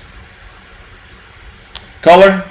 Hey, I just wanted to add another thing about that Arrieta story. She brought up the 161 days. That perfectly synced with yesterday's 161 date numerology in Hebrew calendar. All right. Plus 13, plus 57, plus 79, plus Right. 161. Right. And then there's actually some more date numerology on this Yankees game. So I know Simple likes the fact that Boone he had his 181st career or managerial win, which is the 42nd prime. What's that? Boone can get his, I think, 181st managerial win. Oh, the Yankees manager. Yeah, but there's also the 42nd losses on the board, too, so you can go either way with that. He could get his 42nd loss or 181st win? Well, 42nd loss in the season. Oh, the season. Right. Yeah, but the other day numerology is the Yankees can get their 26th night loss and the 26th day numerology, the 35th AL loss, and the 35th day numerology. And the interesting thing, too, you're looking at Chad Green being the opener, I think he gets 1K at least today because he's at 61 Ks and his next would be a 62nd on 62nd day numerology. The other thing to look at too is Chad Green is 0-2 against the Indians with a 6.0 ERA. So if he is the opener and he lets up some runs and they don't tie it, and take away the decision for him, then he would fall to 2-4 on this 24-42 day numerology. And he would be then 17-11 in his career, and that's 82, which syncs in with everything else we've been seeing this year. Right. So it's not as strong of a decode, obviously, but the day numerology is on the side of the Yankees losing. How did you get the 161 date numerology for yesterday on the Hebrew calendar? It's a leap year for 5779 Hebrew year. So that would add up to So Av is the 12th month in a leap year. Normally it's the 11th. It's the 5th month. Well, it's 5 and 11. Yeah, because they have 2 different types, but I mean in their main calendar it's their 5th month. But okay, on the other calendar... The way I calculate is I use Microsoft's Hebrew calendar class, and so that's where I pull it from, and I just assume, considering how Microsoft has had such a history with their calendars, where like people have complained over all kinds of... Like, there was the famous story about like India and Pakistan complaining about time zones for them with Windows years and years ago. Well, here's what I was going to say about their normal calendar, because Av I thought was typically the 5th month. And it is on their normal calendar. So yesterday, if you went 13 plus 5 plus 57 plus 79, that's 154, which is a big old baseball number as well. So yeah, but I mean, I've been going with that 11 or 12th month for this leap year, and then the 13th day, and then 5779. So isn't it? I thought Av's the 11th month on their other calendar. But it's a leap year, so you have to add 1 because they have a boot or whatever it's called, 1 and 2. They add an extra month? Yeah, they have 1 month kind of repeated in the leap year. And this year is a leap year. If you go to like you type in Google, you can find like Torah Calc or some other ones that they'll all confirm that 5779 is a leap year. they have really ridiculous leap year formats. It's like every 6 to 13 or some random thing like that. Okay, I have to look more into it. But yeah, I know that they have 2 different calendars. I forget what they call it. Something in the civil calendar. So, all right. Yeah, but either way, I just noticed that. Well, plus it was also that 61-day numerology was fits in. Just thinking like in terms of numerology, couldn't even say the word, where you can remove the 1, and either way with the rule of Colel, with that date span, 162, 161. But yeah, anyways, I'll let you get back to it. All right. Thanks. All right, appreciate it. All right. Yeah, the Hebrew calendar is weird because I know that they have 2 different types of calendars, but their main calendar, Av, is the 5th month. So the date numerology in their most normal calendar actually would have been 154 yesterday, which is a big baseball number. Again, double day equals 154. He's the Freemason credited with American baseball. The old schedule was 154 games.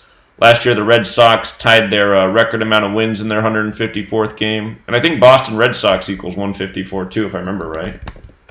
Boston Red Sox. Yeah, it is. So.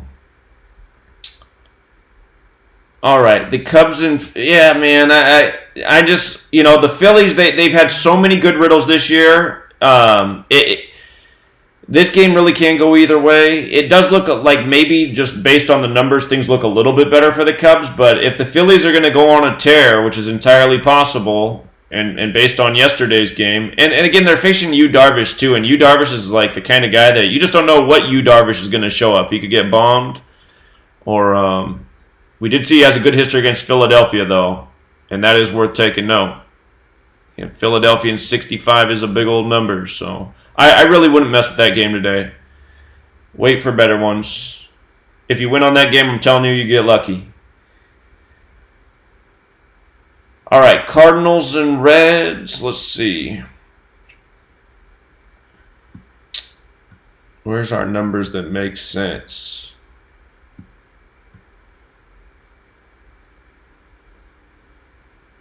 St. Louis. Sammy Gray. All right, I don't see anything really on the surface. Let me see. See if there's something there with the pitchers. So Waka's 59 and 37. Those numbers don't go with Cincinnati or Reds. And his splits versus the Reds.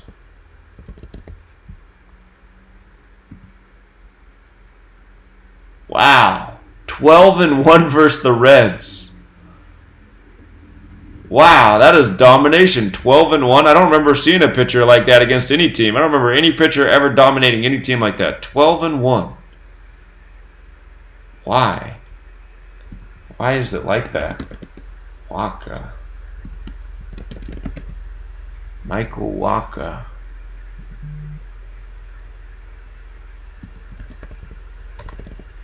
Reds. Missing something here.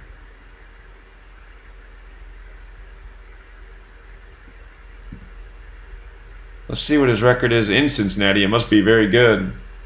What's the name of their field again? Great American, that's right. He's 7 and 1 at the Phillies field. Or not the Phillies, I mean at the Reds field. 7 and 1 at the Reds field.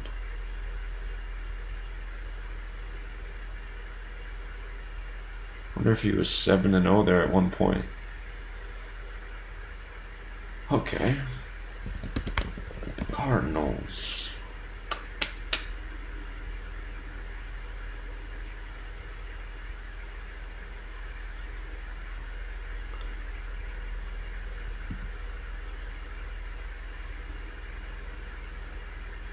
God, he's dominated this team.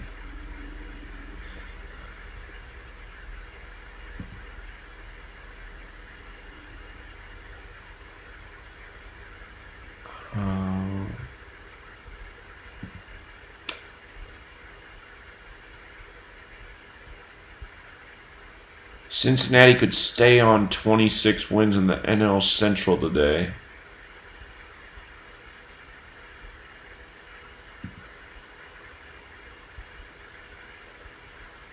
let's see Sonny Gray.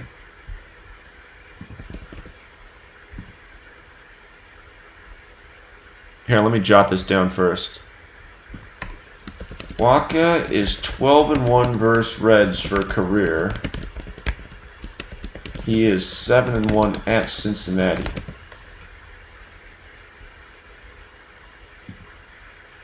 All right, Sonny Gray. He's on 66 wins. If he stayed there, the game is in Cincinnati. Cincinnati's 66. His next win or loss doesn't go with St. Louis or Cardinals.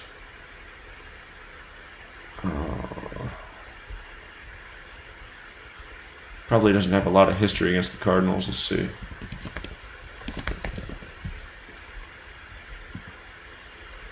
He's 0-1 versus the Cardinals. 1 start, 3.6 ERA. Wasn't such a bad game. Just didn't get any run support. But not a lot to go off of. Man.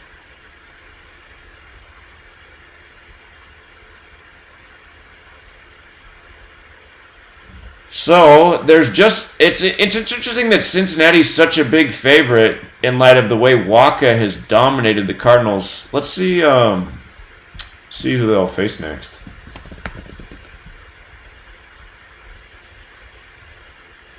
Dominated the Reds. I misspoke. 1, 2, 3, 4, 5. He'll face the Brewers next. Oh, you know what? The whole time I was looking at this, there was something right in front of my face the whole time that I wasn't saying. Waka can fall to 6-6, and as we know, Cincinnati's 66. That number plays pretty well with Cincinnati. So even though Waka has dominated the Reds, he can become 6-6. I guess Waka's not having a good year this year, so let me go back to his splits for this season. Just for this year, what's he done against Cincinnati?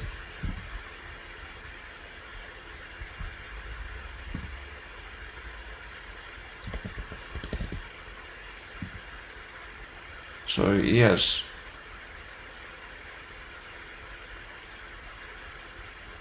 He didn't start against the Reds this year? What?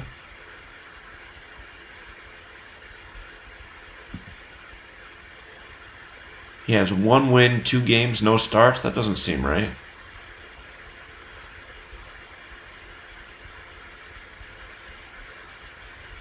Doesn't make sense. He's been a starter all year. Huh. Okay.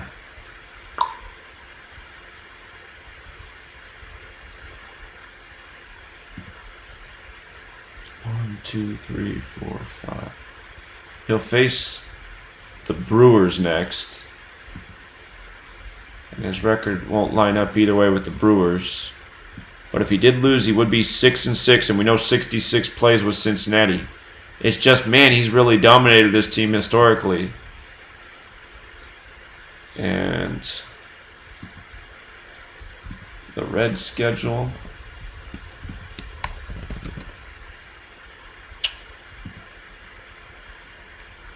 One, 2, 3, 4, 5. San Diego.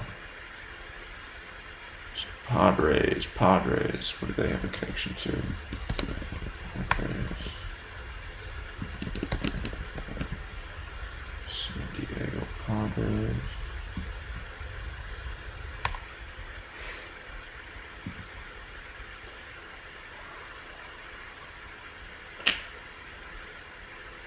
What were his career wins and losses? Weren't they even?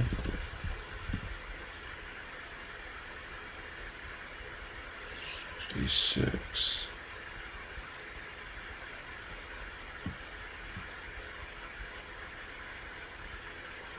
Yeah, there's no great sign there either.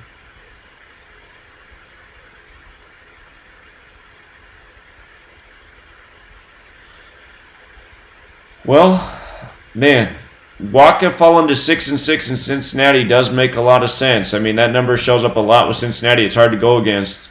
But just knowing that he's 12-1 against that team for his career, I mean, That's hard to ignore as well. He has a history of dominating this team, so.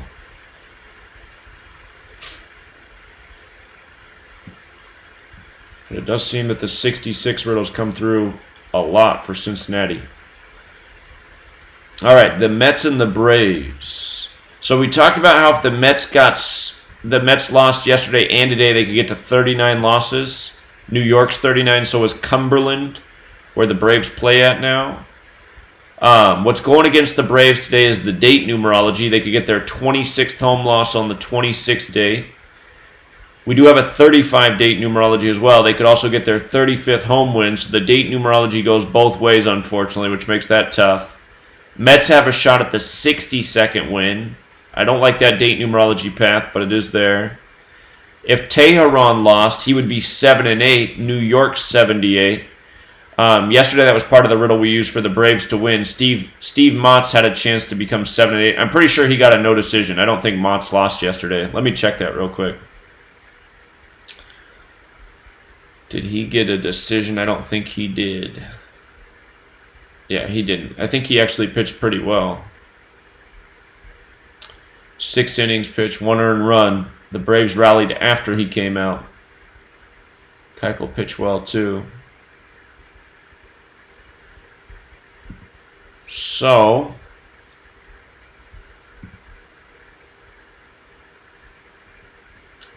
top of the second, Mariners threatening. But still, that is an indicator. 7-8. New York 78. Let's see the splits here for these guys. Stroman just came over from the Blue Jays. Stroman 47. Ooh, Stroman can get his 48th win. Atlanta's 48. So that's important. Stroman can get 48th career win. Atlanta 48. Okay. And what would he be for the year? He'd be 7-11. 7-11. 6-11 right now. And Teheran is the other guy we want to look at. 74-69. I don't think that connects.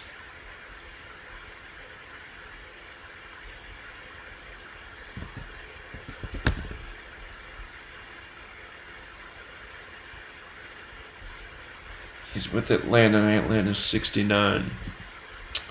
But okay, we got Stroman getting his 48th career win. Atlanta's 48. We got Teheran possibly falling to 7-8. New York 78. The date numerology can go either way for the Braves, so it's kind of a wash. But the pitchers do make sense for the Mets to get the upset here. And hold on, let's look at Teheran's stats more. See what he's done against the Mets.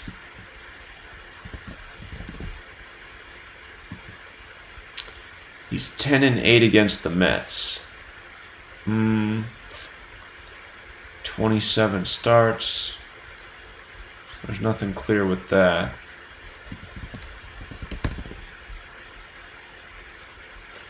Eight.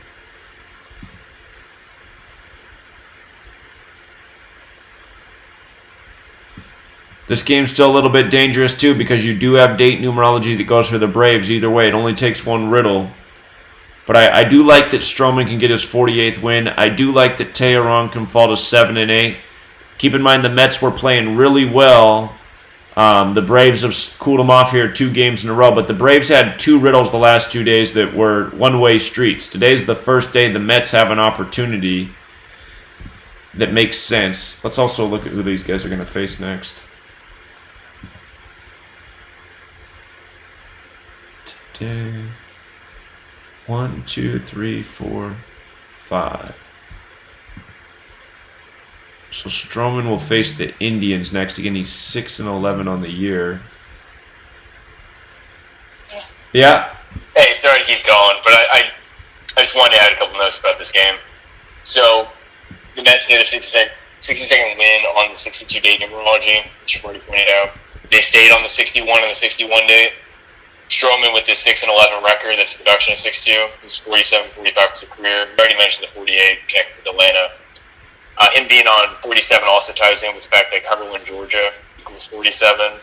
And Stroman's record, it ties in with the Super Bowl sync as well. So a couple things. One, Tehran is... Why are we syncing up these games on this day of the week with the Super Bowl? Well, let me just tell you why. So Tehran's making his 222nd start. The Super Bowl 54 is on 2/2/2020. And with that 7-11 record, so the 117th prime is 1019. There was the story about Stroman. He wanted to go to the Yankees, but he didn't. He ended up going to the Mets. And Stroman, he wore number 54, number 6 in Toronto. Today also has the 54 date numerology in the Hebrew calendar. And that syncs in with the 54 for the Super Bowl number. And Tehran with a loss, if he's 74 and 70, that's a reduction of 11-7. So you would have 7-11, 11-7, both sides. Okay. Plus, it's the Cumberland, Georgia is 101-26 prime. That also kind of connects in a little bit. But yeah, that's just where I was. I just wanted to add that note. All right. Thanks, man. Cumberland, GA. So if you do the abbreviation, it's 101 and 47. Okay. But yeah, it does look like the Mets got a shot to get the Braves back today for dropping the last two. So still a little bit concerning though, just because the Braves can get that 35th win. That's also the date numerology. Let me look more.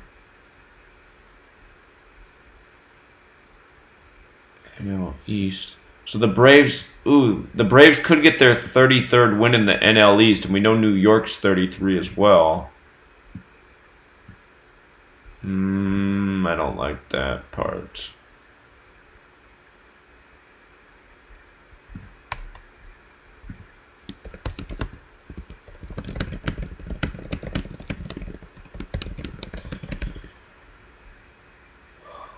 It does make sense on both sides for the pitchers, but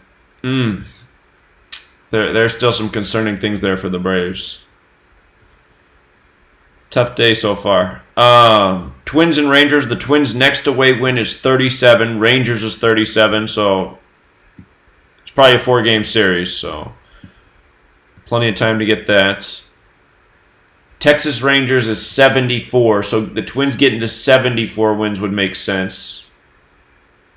And the narrative for the Rangers to win the series would be to get to 38 home wins because Minnesota's 38. So you can actually make some different narratives here. Pineda winning today would make him 8-5. Twins is 85. That stands out. Pedro Payano, if he lost, would be 1-2. Rangers is 37, the 12th prime. So we don't have date numerology to go off of for this game. Thursday is normally not a very good day for baseball, too. I know that as well, because there's not as many games, and I don't know, something about Thursday. Pineda. So Pineda's struggled against the Rangers. He's 1-4, 7 starts. If he did lose, he'd be 1-5. Arlington's 47, the 15th prime. Minnesota's got the 15 connection. And what about pitching at Texas? He's 0-1 at the Rangers ballpark. Gives up a run every other inning, 4.5 ERA. And oh wow, he's 47 and 46 for his career. Arlington's 47, Minnesota's 47. But damn, he can get to 8-5 too.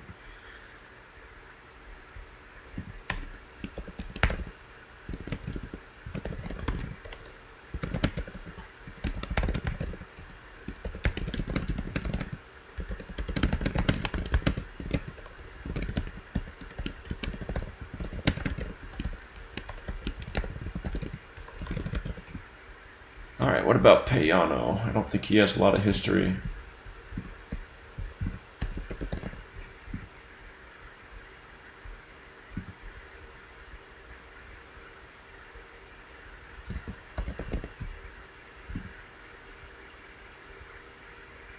He's only done some middle relief versus the Twins, so not much history. Not much to go off with this guy.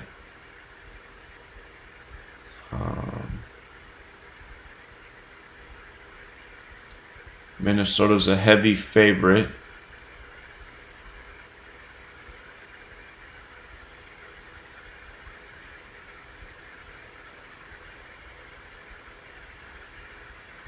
Yeah, I'd probably.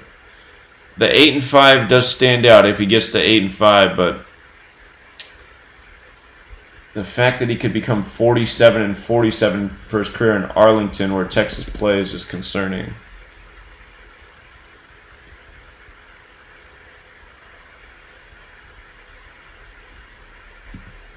Let's see who he faces next. Twin schedule. 1, 2, 3, 4, 5. White Sox.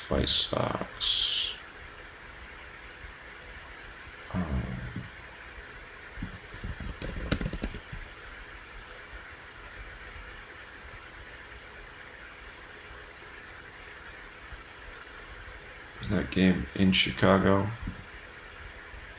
No, at home.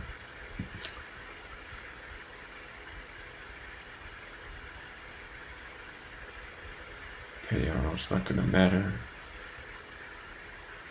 Well, double check.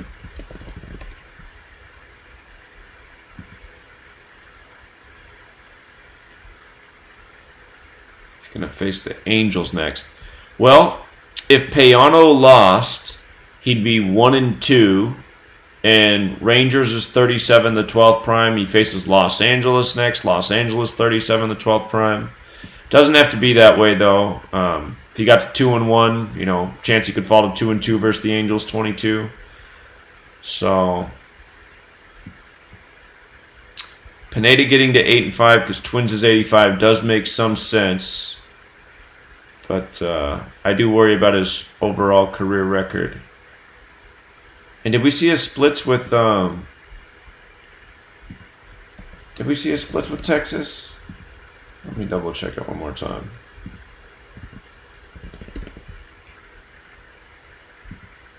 Yeah, that's right. He struggled because he was 1-4 against them. That's right. He's 1-4 versus Texas. I didn't like that. He is 1-4 versus Texas. 47, 15th prime, 1-5. He could fall to 1-5. So. All right, let's keep it moving. Diamondbacks today could get the 62nd win on the 62 date numerology. I'm not crazy about that path, but it's there. We're going to have to look at the Giants and D-backs head-to-head. The division teams, the head-to-head records are usually pretty important. Where's it at? Games in Arizona. Arizona D-backs.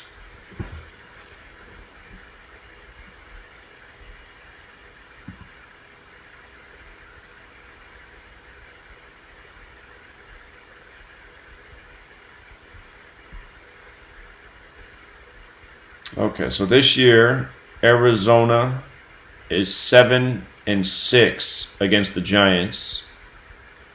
If they won to Arizona, they'd get to 9-6. Diamondbacks is 96. And remember, Arizona's 42, Diamondbacks is 42. If you add up the divisors of 42, it sums to 96. So if Arizona won 2, that would follow the date numerology as well. They'd get the 62nd win on the 62 date.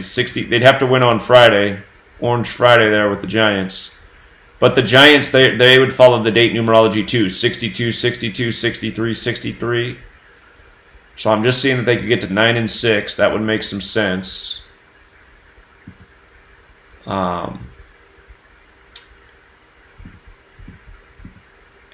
So at home, they have 1 win, 2 losses. Wow, they've actually been getting beat up at home. They're 2-4 at home versus the Giants. That means if they lost, they'd be 2-5. That big Giants number. Giants is also 34 though. God, everything is. All right, hold on. D-backs are 7-6 versus Giants. Diamondbacks equals 96. D-backs are 2-4 versus Giants at home. Giants equals 25 and 34. That 25 plays a lot more than the 34.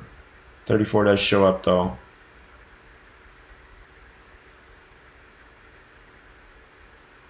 Make sure I counted it right.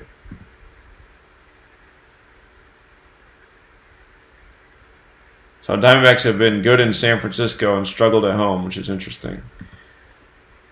Okay, let's look at the pitchers here a little bit more.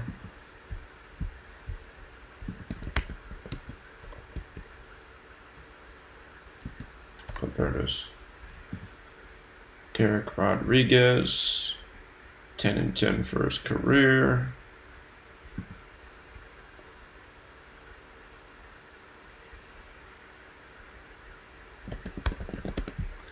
Arizona, 1-1 versus the D-backs with a 4.11 ERA. What do they call it now? Chase. 1-0 at Chase Field, 1 start. He pitched lights out there, 6.2 innings, no runs given up. So he has a history of success there.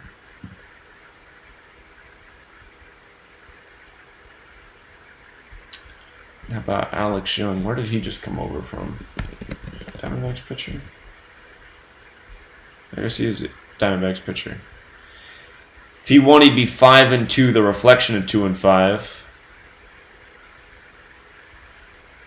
Let's see. San Francisco, he's 1-0 versus the Giants. 5 innings pitched, 1 run given up. So both pitchers have pitched well against the respective teams. And at Chase Field, he's 1-1 with a 3.38 ERA.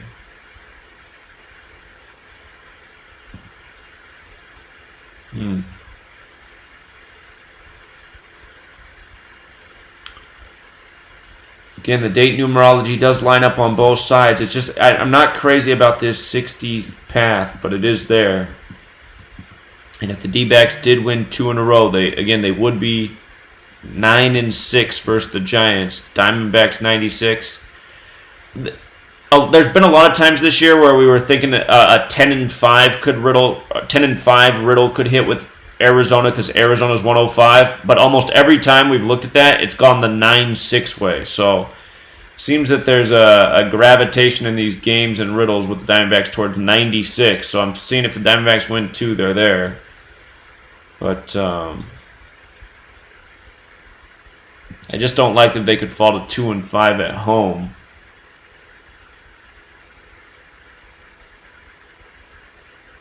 Let's see who pitches tomorrow.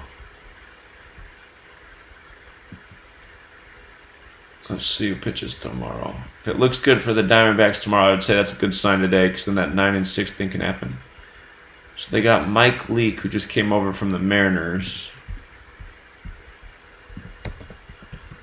Mike Leake. Well, he's on 96 career losses. Speaking of 96, he got his 96th loss with his first loss with the Diamondbacks. Isn't that funny? So his first loss to the Diamondbacks is 96th career loss. That's exactly what I'm talking about with the Diamondbacks in 96 right there. Okay, his next win's 103, the 27th prime. In the NL, he's 80-77. Diamondbacks might have a 81 connection. Yeah, they do. Arizona Diamondbacks 81.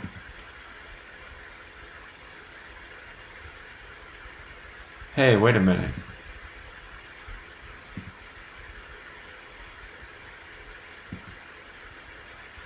You know what?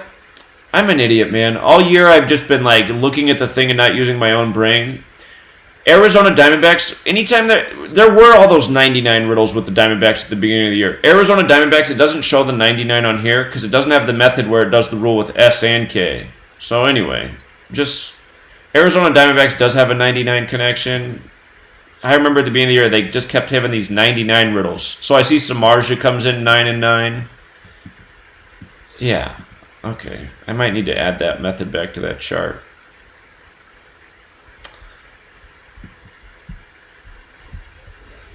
Samardzija. 78 and 101. That's not going to help either. Tomorrow we'll have 63 date numerology, and he'll have a chance at his 63rd win as a pitcher in the NL. Yeah. Okay, well, the date numerology does line up on both sides for today's game, but it's that date numerology path that I'm just not super fond of. I prefer if it's in the 20-something path or the life lesson number path. But it is there on both sides, and if the D-backs do win, they will have a chance to get to 9 and 6 versus the Giants. So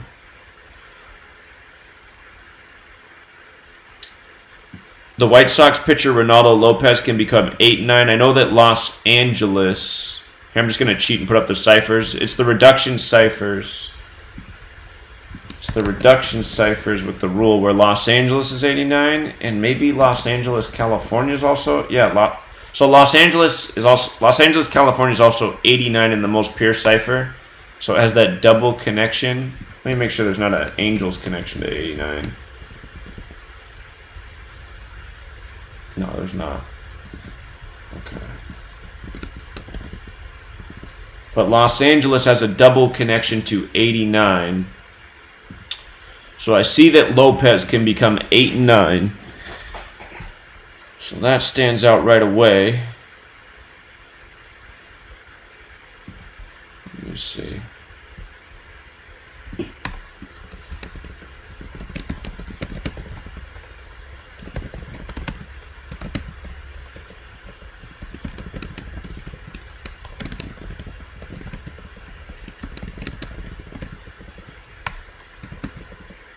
Alright, so he could get to 8 and 9. That's one thing.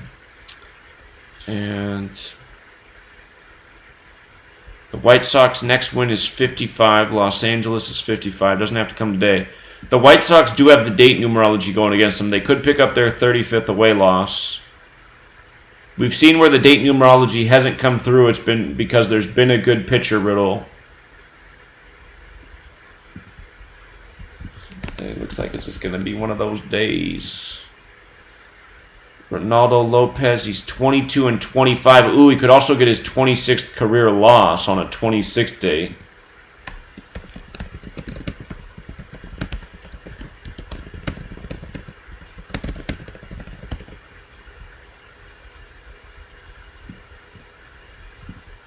Guess I'll do it the way I've been doing it to be consistent.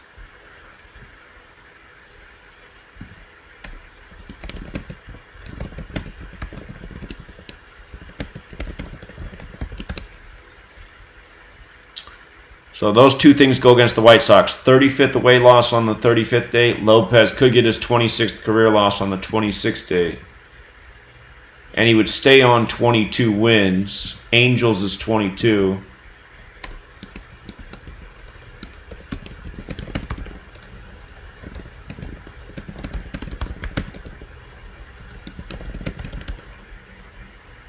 Okay, so that would all make sense.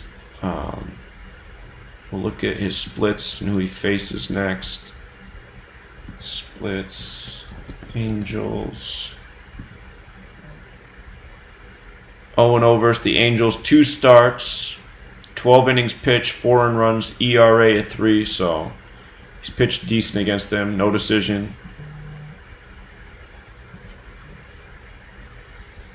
Caller? Yeah, Zach. I know you got like another game to go through. I wanted to see if you could look at the preseason Baltimore and Green Bay. I know they won 14 straight, so I'm trying to see if you can go in a little thorough in that game and see if they can end the streak. Yeah, we'll do that. We'll look at the preseason game today. So it looks like. Okay, appreciate it. All right, yeah, no problem. See you.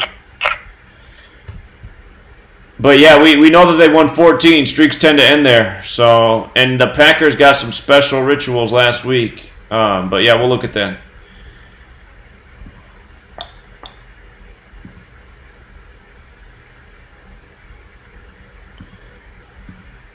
Hold on. Whoops, wrong thing.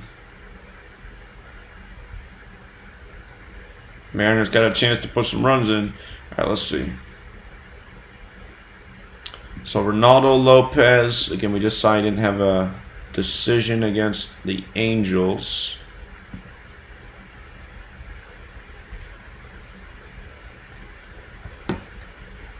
Okay. If somebody just tried to call in and only rung one time and then it hung up instantly, so I didn't even have a chance to answer the phone. I don't know if it was an accidental dial or what.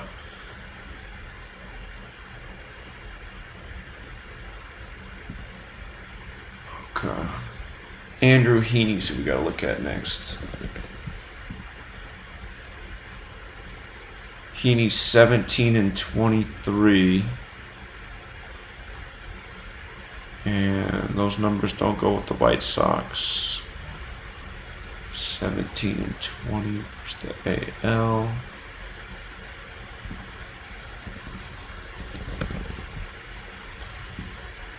He's 1-0 versus the White Sox with a 1.45 ERA in 3 starts. Wow.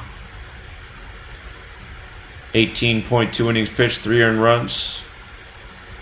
So he's been successful against the White Sox in his career.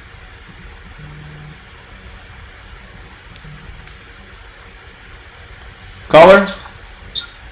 Hey, Zach. I just wanted to point out something very interesting.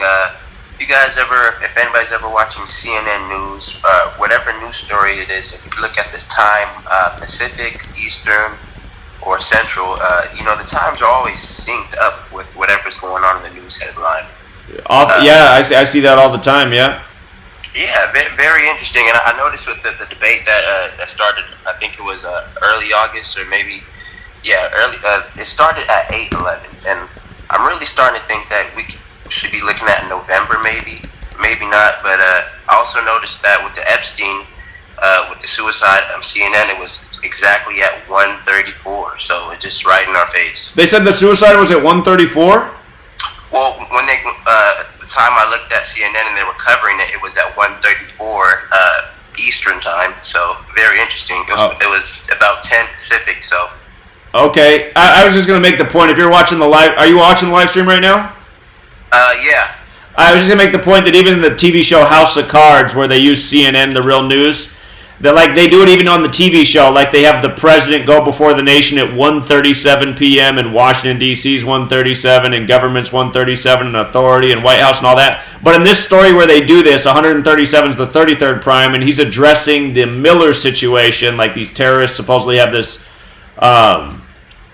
family, the Miller family. Miller's 33, like federal order, masonry, secrecy. And if I remember right, even the name of the terrorist organization who he's addressing equals 137. So even in the TV show, where they use CNN, they do it that way. So yeah, you're absolutely right about that. Yeah, and also I had a question on the recent Philadelphia shootings. I know the Phillies were playing the Cubs, if I'm not mistaken. Right. Before the Gilroy shootings leading up to Tisha B'Av, there was a Chicago shooting, if I'm not mistaken. There was a Brooklyn, New York shooting. Okay, wasn't there something that also happened in Chicago, or was the 19-year-old, or was that? There Brooklyn? Probably was. There's always a shooting story in Chicago, so yeah, that's probably true. All right, have a good one, Zach. All right, thanks, man. But yeah, they do that. So, okay, Andrew Heaney has good success against the White Sox. The White Sox have the date numerology going against them. Ronaldo Lopez can also get his 26th career loss. Today has 35 and 26 date numerology. Just the one concern is he can get to 8 and 9. So let's look at who he faces next.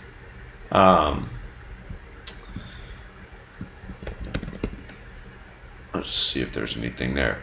I did think about something else if he lost. He'd be 7 and 10. And LA Angels is 71. So, 7 and 10. You know, the 10's kind of like a 1, so sort of like that. We saw the death of the Angels pitcher on July 1st. Well, hold on. White Sox. Why is this taking so long to load? What in the world? Don't tell me my internet's out or something like that. What just happened? White Sox schedule. Let's try this again. There we go. 1, 2, 3, 4, 5. So he'll face the Twins next. What was his wins and losses one more time? If he didn't win, he'd stay on 22 going into that Twins match as well. Angels and Twins are both 22. Faces Twins next. Twins equals 22. Okay. I think I got it. The date numerology's been pretty good. Ronaldo Lopez to become 8 and 9. It is kind of concerning, but you can make sense out of the 7 and 10. You can make sense of the 26th career loss. This Andrew Heaney's pitched well against the White Sox. So I think you got a decent recipe there with the Angels. Game starts at 7:07. If the White Sox only won 1 in this series, they would be at 55 wins. Los Angeles is 55. If they lost 3, if the White Sox lost 3, they would get to 37 away losses. Chicago and Los Angeles are both 37, so maybe that is what happens. Maybe they just win 1. Maybe they only win 1 game. Astros and Athletics. Athletics is 43 like Astros. Astros come in on 43 losses. Astros is 38. Athletics' next win is 38.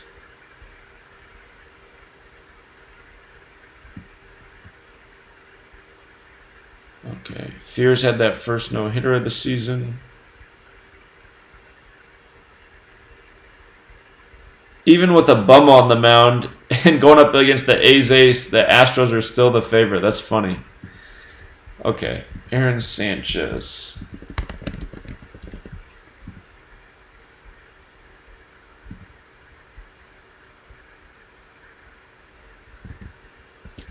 Oakland. He's 1 and 2 versus the A's. If he won, he'd be 2 and 2. If he lost, he'd be 1 and 3. Oakland's 22 and 41, so that's tough. 41's the 13th prime.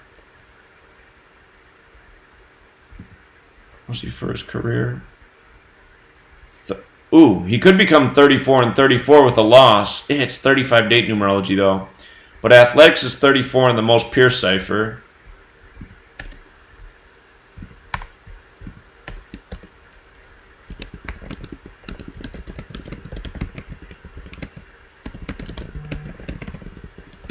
Today is just really one of those days. Every game's just like that. Every time it's like, but wait a minute. So 34 and 34 against the Athletics would make a lot of sense, but it is 35 date numerology. We do see pitchers pick up wins by the date numerology.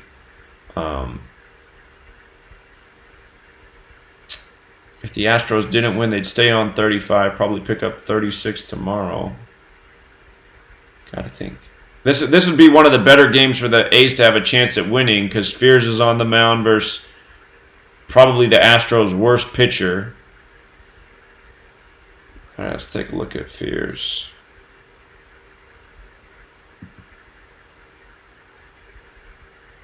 Wait a minute. What were his splits one more time against Oakland? Was he 1 and 2? Yeah. Okay, I'll write it down.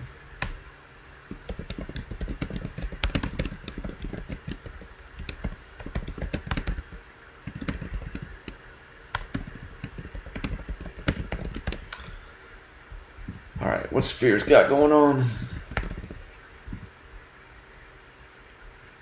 Fears is 65 and 58. Oakland's 58 if he stayed on that. And is Astros 65? No.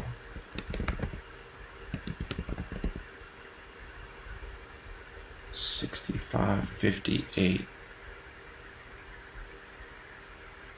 All right, what about his record against Houston?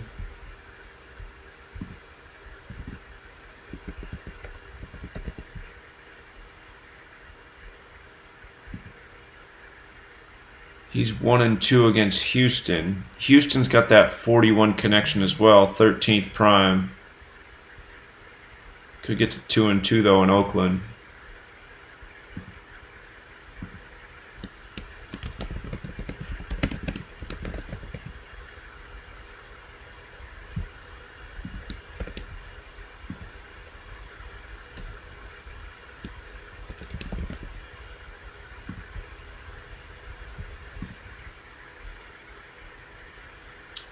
$65.58. Oakland Athletics is 59.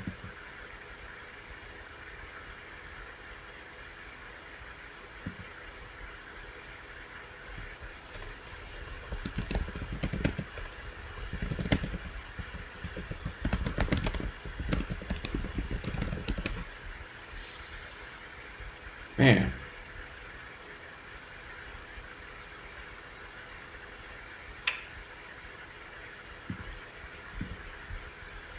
Seems about inch.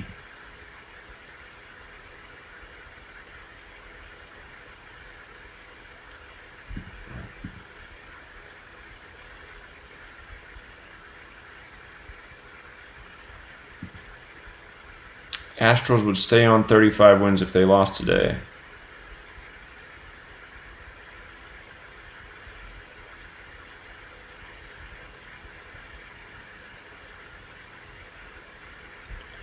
Let's see if Fierce plays next. If he played the White Sox next, that would be perfect if he won, actually. That's probably not what it's going to be, though. Whoops. Like schedule. No, it's not. 1, 2, 3, 4, 5. So he'll likely face the Yankees next. If he lost this one and lost to the Yankees, he'd be 11-5. Those prime numbers. Yankees on their way to the 115th World Series, most likely.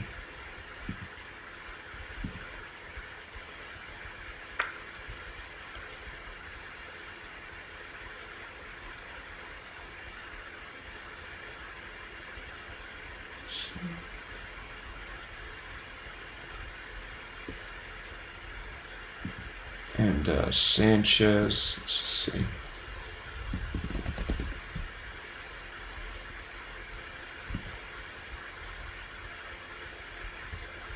One, 2, 3, 4, 5. Tigers.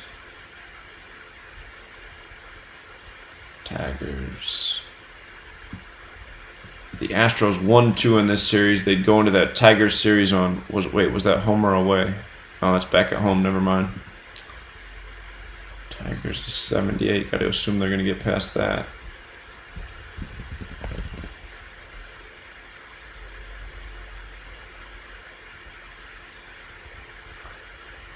Detroit Tigers is 79 if they only won one. But we got a 4-game series here.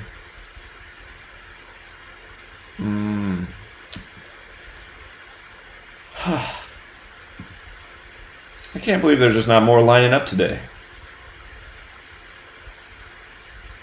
So again, what's going against the Astros is if Sanchez loses, he's 34-34. Athletics is 34 in the most pure cipher. Concern is he could pick up that 35th win on the 35-date numerology. Can make sense of his record against Oakland either way. Fierce, nothing definitive. Possibility to stay on 58 career losses in Oakland. Oakland 58. I want to jot this thing down about the White Sox and Angels. If White Sox lose 3 of 4, they will have 37 away losses. Chicago's 37. Los Angeles is 37. So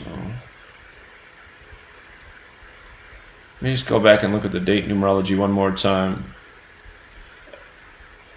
We're getting close. Oh, there's the Mariners up on the Tigers. So again, this Mariners game, like we're saying, that 82-43 thing going into Toronto 72-36, that's probably going to be the way that is. Finally got some runs up on the board. The Marlins look like they do have a real shot at an upset today. Dodgers can get their 26th away loss. Walker Buehler with a loss would be 10-3, like 103, the 27th prime. Miami's 27. Caleb Smith could get to 8-6. Marlins is 86. And did we look at who these guys face next? That's one. I think that's one thing we forgot to do. Getting a lot of phone calls. 1, 2, 3, 4, 5. Faces the Braves next. Well, if you got a no decision, Braves is 67, the reflection. Dodgers schedule.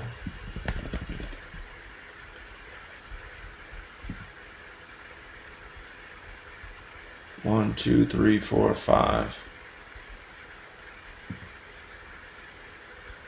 I likely face Toronto next. I don't think there's anything with his record.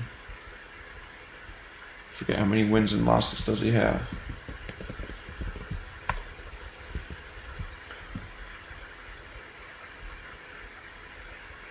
19-7. Again, if Buehler lost, he'd be 19-8. That's the prime number relationship, 19 to 8th prime, 19-8 for his career. I forget what was Caleb Smith for his career. Is that just this year? Oh yeah, that's right. Caleb Smith with a win could get to 13-13. Big LA numbers. LA 13, just using the alphabet. M, the 13th letter. So Marlins upset. I mean, I wouldn't bet the farm on it just because the Marlins, they do squander a lot of riddles to upset. Dodgers bust up a lot of riddles. But it really does look promising, though, even that with that warning. Just the date numerology's there. That it makes sense on both sides with the pitchers. So Dodgers do lose games. And today looks like it could be their day to go down. Indians and Yankees, not a lot to go off of in this game. If Plutko loses, he's 4-4. Yankees does have the 44 Gematria. Chad Green will probably not get a decision. His record, it does make you think, though, of with a win, it would be 3-3. New York's 33, Cleveland's 33. So, not a lot to go off of. Phillies and Cubs, I'm going to watch this game. I can't wait to see what the score of this game is, but I personally wouldn't mess with it just because the Cubs can get that 65th win, huge Philadelphia number. At the same time, Phillies can get the 63rd win, Cubs is 63, they can get the 37th home win, Chicago's 37. So,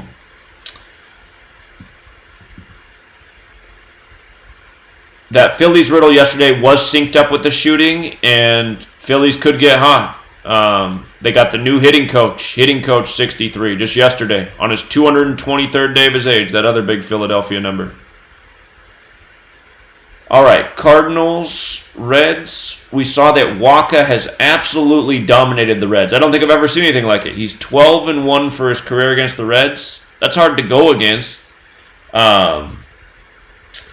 But if he loses, he's 6-6, and Cincinnati and 66 play all the time. If I hadn't looked at his career record against the Reds, I'd be all over that. But knowing he's 12-1, it's just like, part of my mind goes, well, he's due for a loss. If the Cardinals did lose, they'd go into tomorrow, the 63 date, on 63 wins. And so would the Reds. They'd stay on the 63 going into the 63 date. Reds are big favorites, which is weird.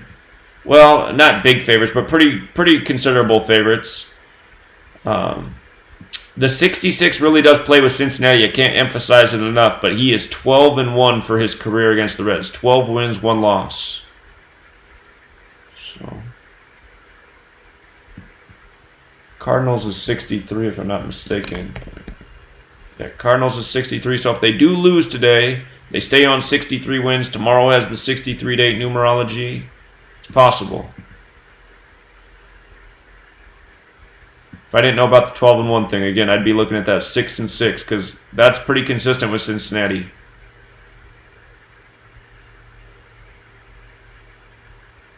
Stroman can get his 48th career win today. Atlanta's 48. And Teheran can fall to 7-8. New York is 78. Braves can also pick up the 26th home loss. 26 date numerology. Mets could get the 62nd win, 62 date. Pineda can improve to 8-5. Twins is 85. The problem is he can become, if I'm not mistaken, 47-47 for his career. If he lost, yeah, he'd be 47-47 for his career. And Arlington's 47, where the game's at. Minnesota's 47. And he struggled against Texas. He's 1-4, so if he lost, he'd be 1-5. Kind of like 15. 47 is the 15th prime. But we have seen plenty of 85 Twins riddles, so that's just the most straightforward thing right there on the surface. Again, sometimes when you just stick with the surface, you're better off. Kind of been proving that in the last couple of weeks with baseball. The Giants and D-backs game, you do have a 62-date numerology. Diamondbacks could get the 62nd win. Giants could get the 62nd loss. And is that how I wrote it up here? Forgot to write this part. So, I'm not crazy about that date numerology path, but it does line up on both sides. If the D-backs, I'll make the note here. If D-backs win 2 in a row, they'll get to 9-6 versus Giants for season. Diamondbacks equals 96.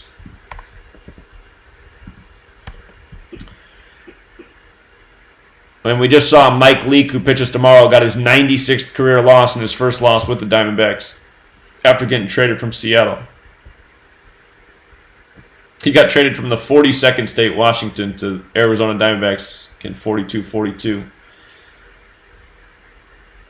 All right, and then this game, the White Sox can get the 35th away loss.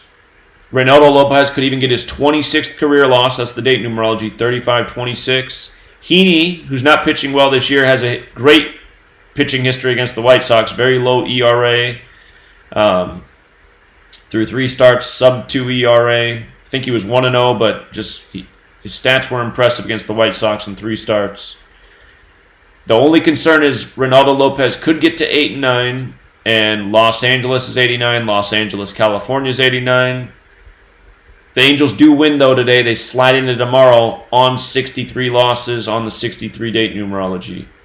And there's also reason to believe that the Angels could win 3 out of 4 here to give the White Sox 37 away losses, because Los Angeles and Chicago is 37.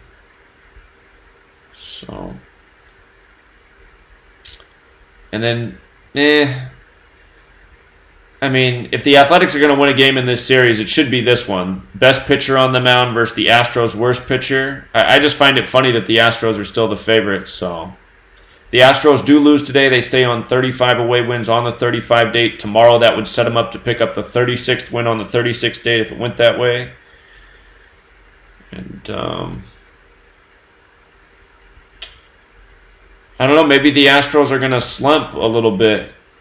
Help the Yankees get a bigger margin in the AL. So there's some games worth taking a stab at, I suppose, today. Tigers rallying a little bit on the M's. See what happens there. So, all right, those are my thoughts for baseball. We can take a peek at the NFL preseason. It is Thursday. Again, we know that the Ravens have won 14 straight preseason games. That's why we got on that last week. They were facing Jacksonville last week. Jacksonville's 43, the 14th prime number, so it was the perfect team to get the 14th straight win. Football's also 43. All I can say about the Ravens going past 14, where streaks typically end, is they're facing the Packers, the capital G team. And oftentimes there's, with the Masons, they got the compass up here, which is at 47 degrees, which is the 15th prime. So if you write out 15 as a word, it sums to 38 as well. And so does Ravens. 15's 38. Ravens is 38. It's about all I could come up with there for why they would go past 14. But hold on, let's just look and see if there's... Here, let me pull up this document real quick. I know I bookmarked it last week. Hold on one second. This is the one right here. All right, so I got these coach preseason records, and let me make sure they updated them. I'll know it off the... Where's the Bills coach's record? Buffalo. Okay, it's updated now. So now McDermott's 4-5. Buffalo Bills is 45.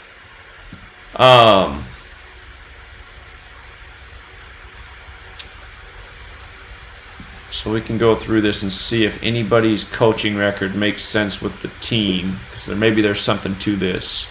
This is about the only stat I have to work with for the preseason. Doug Peterson is 7-6. And am I making this up? I think Philadelphia Eagles is 87. Yeah, it's 87. So I wonder if maybe he splits his next 2 games and gets to 8-7 in the preseason. So we wouldn't be able to make a call off that this week. Well, hold on. Let's see what the Jaguars coach is. Doug Marrone is 8-10. 8-10. I don't think so. I don't think those are our numbers. Let me close some windows here for a minute. Let the computer chill out. Okay, gotta come back to that.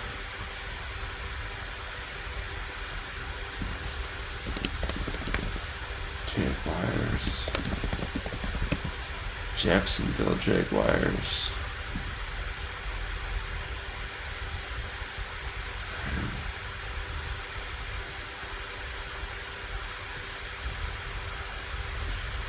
But yeah, we need to pay attention. This could be something we can catch on to here if there's something with the coaching record. Just the fact that the Bills coach became 4-5 last week.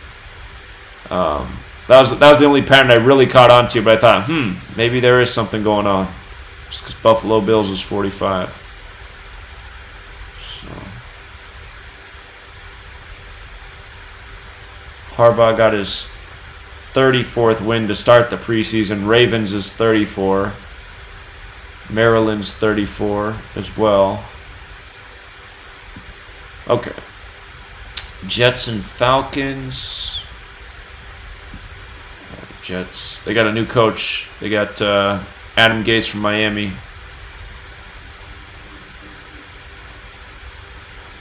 Adam Gase is 5-8. Oh, hey.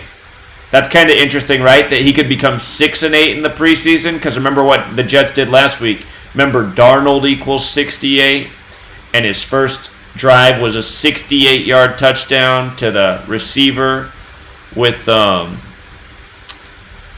68 Gematria. But as I say that, I do realize a big conflict.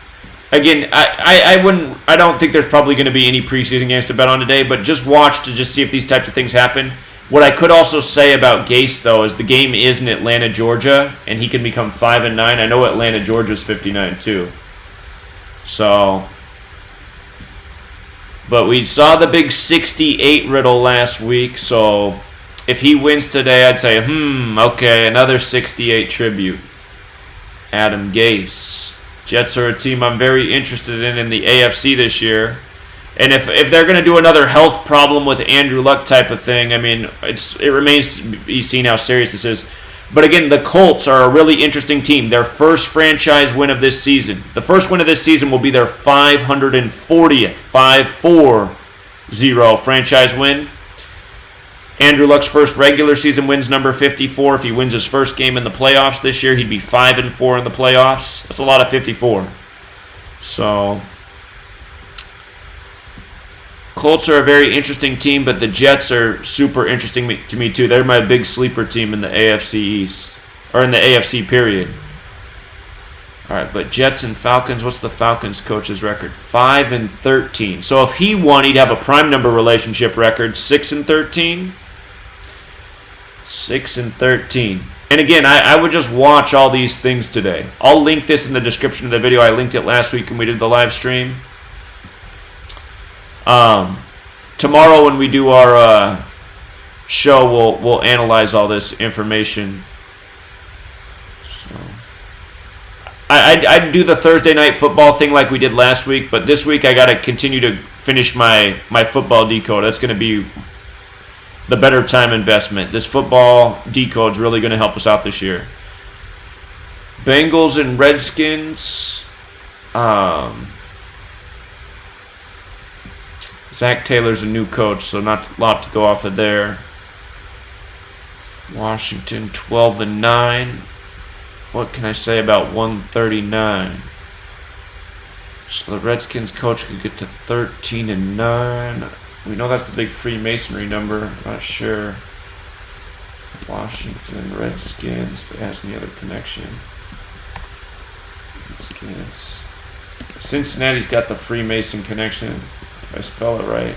No, I'm spelling it wrong. I can't spell Cincinnati right now. How do you spell Cincinnati? I forget. Normally I can spell it. There it is.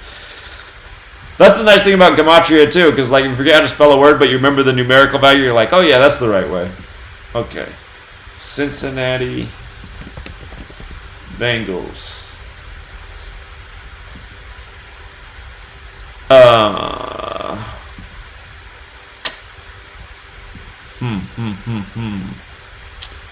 Jay Gruden. Just thinking about if there's anything there. I just, oh, it's funny that today leaves 138 days left in the year. Jay Gruden 138. One off 13-9 though.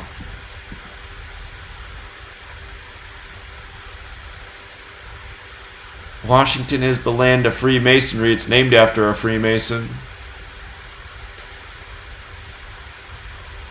So, alright, I'm going to watch for that. I'm just going to make some assumptions, just never having done this before, that just like, okay, so like the Freemason tribute, that would make a lot of sense to me in Washington, D.C. if he becomes 13-9 in the preseason. Packers and Ravens. We got a new coach with the Packers. I got to look at this. Hold on. Let's look a little bit more at this coach. Last week's tributes in that Packers game were so interesting. Caller? That would make a lot of sense to me. Caller? So yeah, I was telling everybody, check out that over/under, folks. Go back to that squad in the heart of it all. The over/under for which game? The Bengals and the Skins. Bengals and the Skins? All right, hold on. So the current one is 2.5. I don't know if that's where it started. Spread, the over/under, the total. Oh, over/under 41. Okay. Tell everybody what 41 is, Zach. Well, it is a big Super Bowl number, but you're going to see a lot of over/unders at 41 this year, so you can't say that everyone's going to go to the Super Bowl because of that.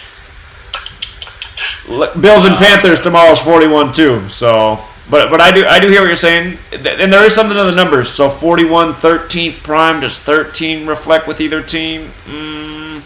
I told one of my clients that I see them winning 13 games. Bengals?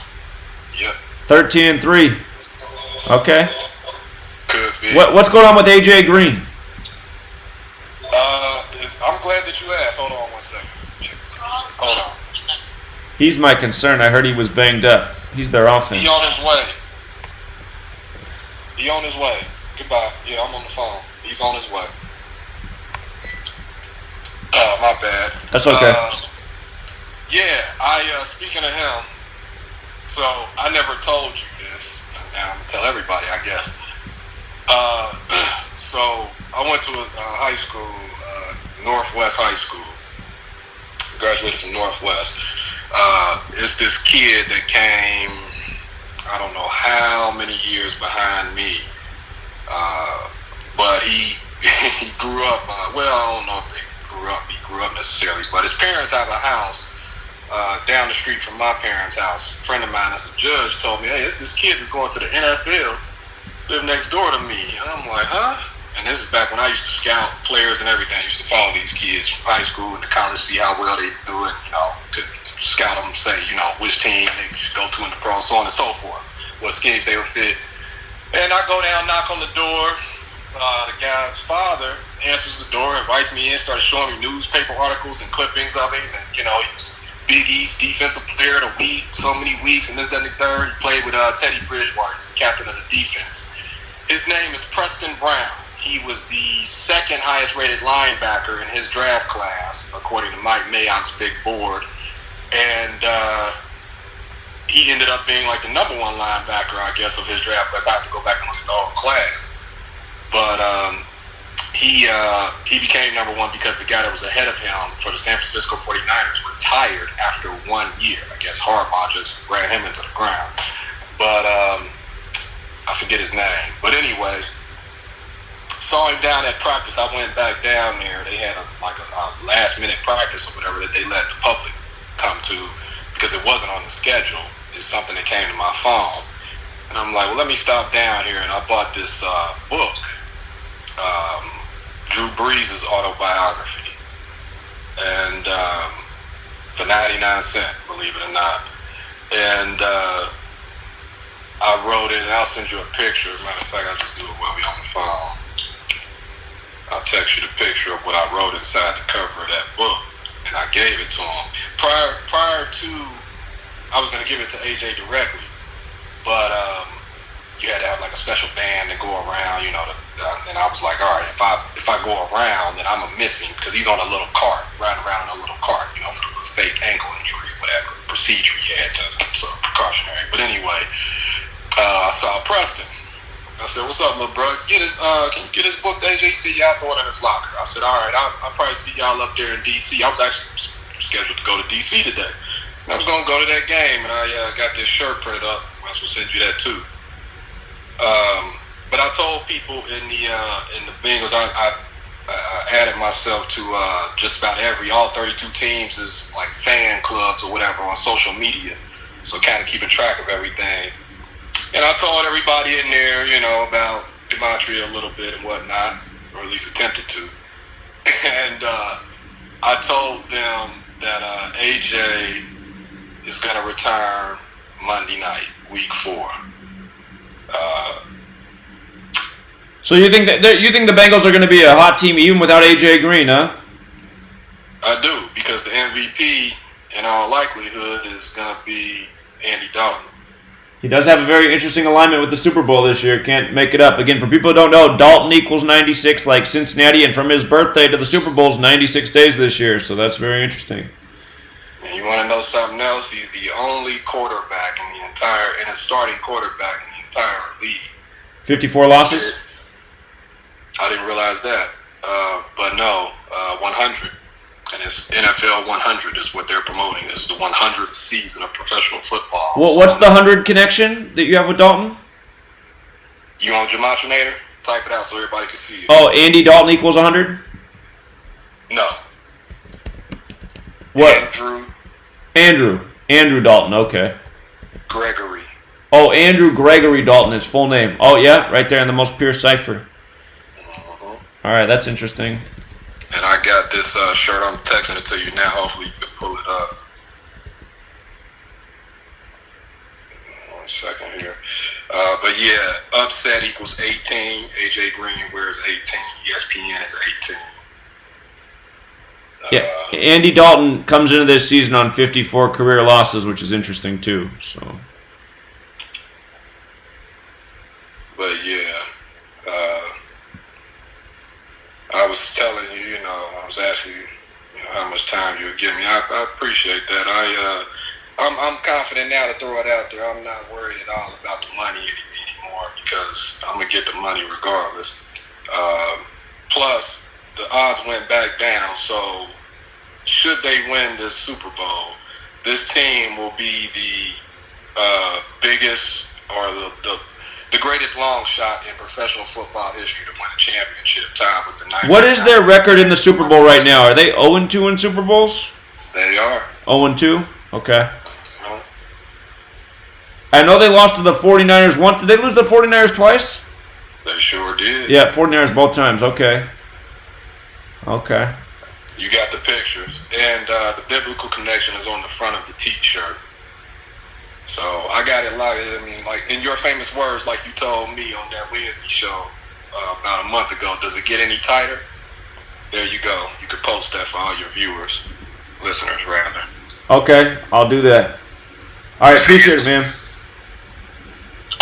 Before I forget, hold on. I was sending you one more. What did I say I was sending you? I said I was sending you this shirt that I was gonna wear. I'm gonna wear it to the next game, which is gonna be probably a Super Bowl preview, possible Super Bowl preview. I'm not saying that team is gonna make the Super Bowl, but in week 3, as we all know, is a preview, if you will, of how teams will play during the season.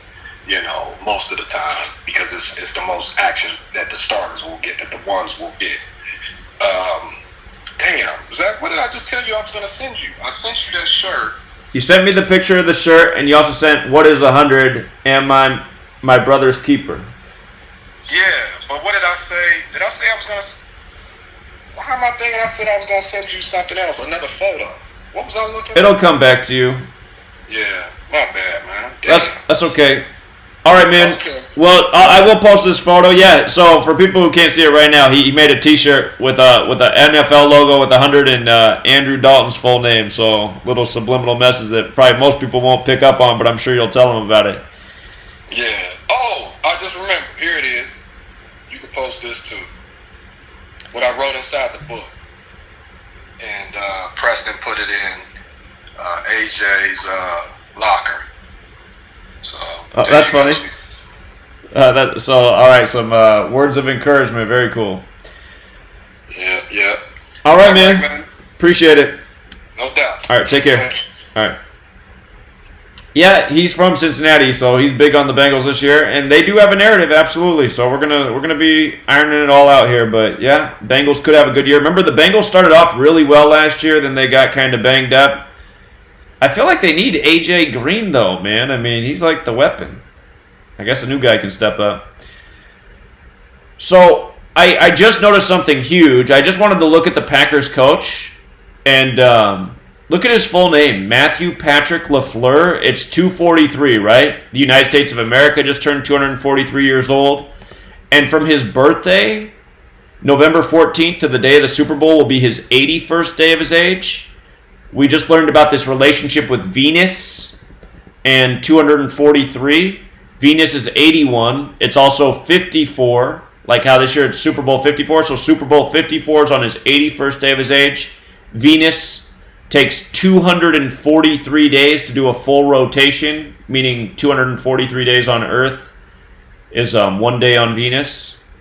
We just saw the death of that Pittsburgh Steelers coach. Remember, Pittsburgh Steelers is 243 in both the ordinal ciphers. God, it's also 81 like Venus too, isn't it? And we saw the death of that Pittsburgh Steelers coach 243 days after his birthday, and his name was Darryl Drake, which is 54. So, again, as I go through this decode that I'm putting together, I'm going to look for all the 243 patterns real thoroughly, because I think this actually could be a huge clue for this NFL season. Super Bowl 54, it's America's game. The United States of America is 243 years old. We just saw the ritualistic death of that coach.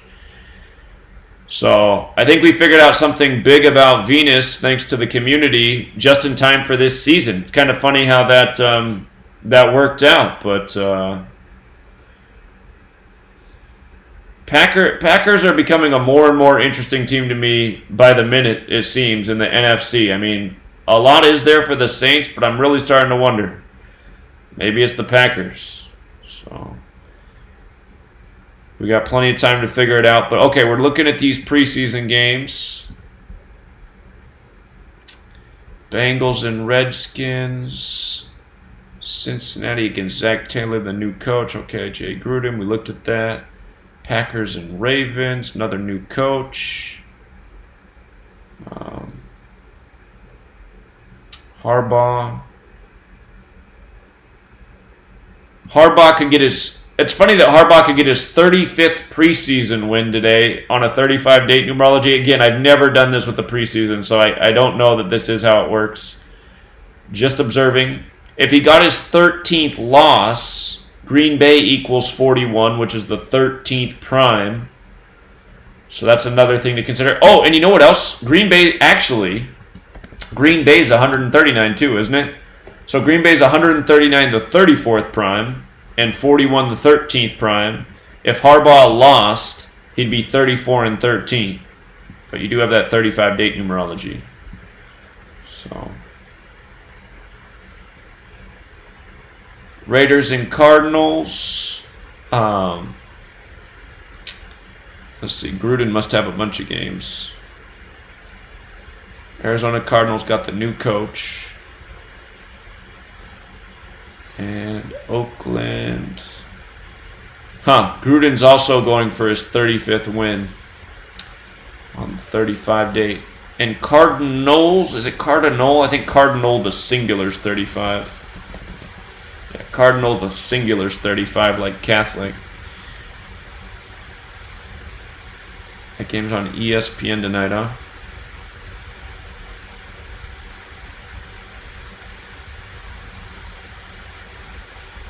Alright, well, we can pay attention to these things. I will link this in the description of the video so that you can look at it yourself. But, like, for example, if we see Harbaugh and Gruden both pick up their 35th win, we can make an assumption that maybe the date numerology does matter for the preseason. Again, we saw how if Harbaugh lost, though, it would sync up perfectly with Green Bay, and then their win streak would end at 14, which we're well aware of. So this is about the only preseason stat I'm aware that we can use, besides win streaks. Nobody else has a win streak like the Ravens have, though. So I will link all the notes in the description of the video. Get back to grinding on the football packet. Still not quite finished. And I'll keep my eyes peeled on these games tonight. See if there's any big tributes. See if Darnold... Wait, was Darnold playing tonight? Yeah. See if Darnold does another 68-yard touchdown, or if the coach became 6-8 in the preseason. Might be something to that. So, all right. Oh, I'm glad about that comment about Tiger Woods. I last night when I turned on ESPN, they did have a segment on Tiger Woods about how he's feeling real healthy right now. He's feeling healthier. He's feeling refreshed. I was like, well, that fits in with what we were kind of talking about yesterday. So I am interested to see what the final scorecard is. Of course, I'll do the update at the end of the day with the golf tournament. But I am interested to see how Tiger performs on this day one, because ESPN was kind of hyping him last night. So,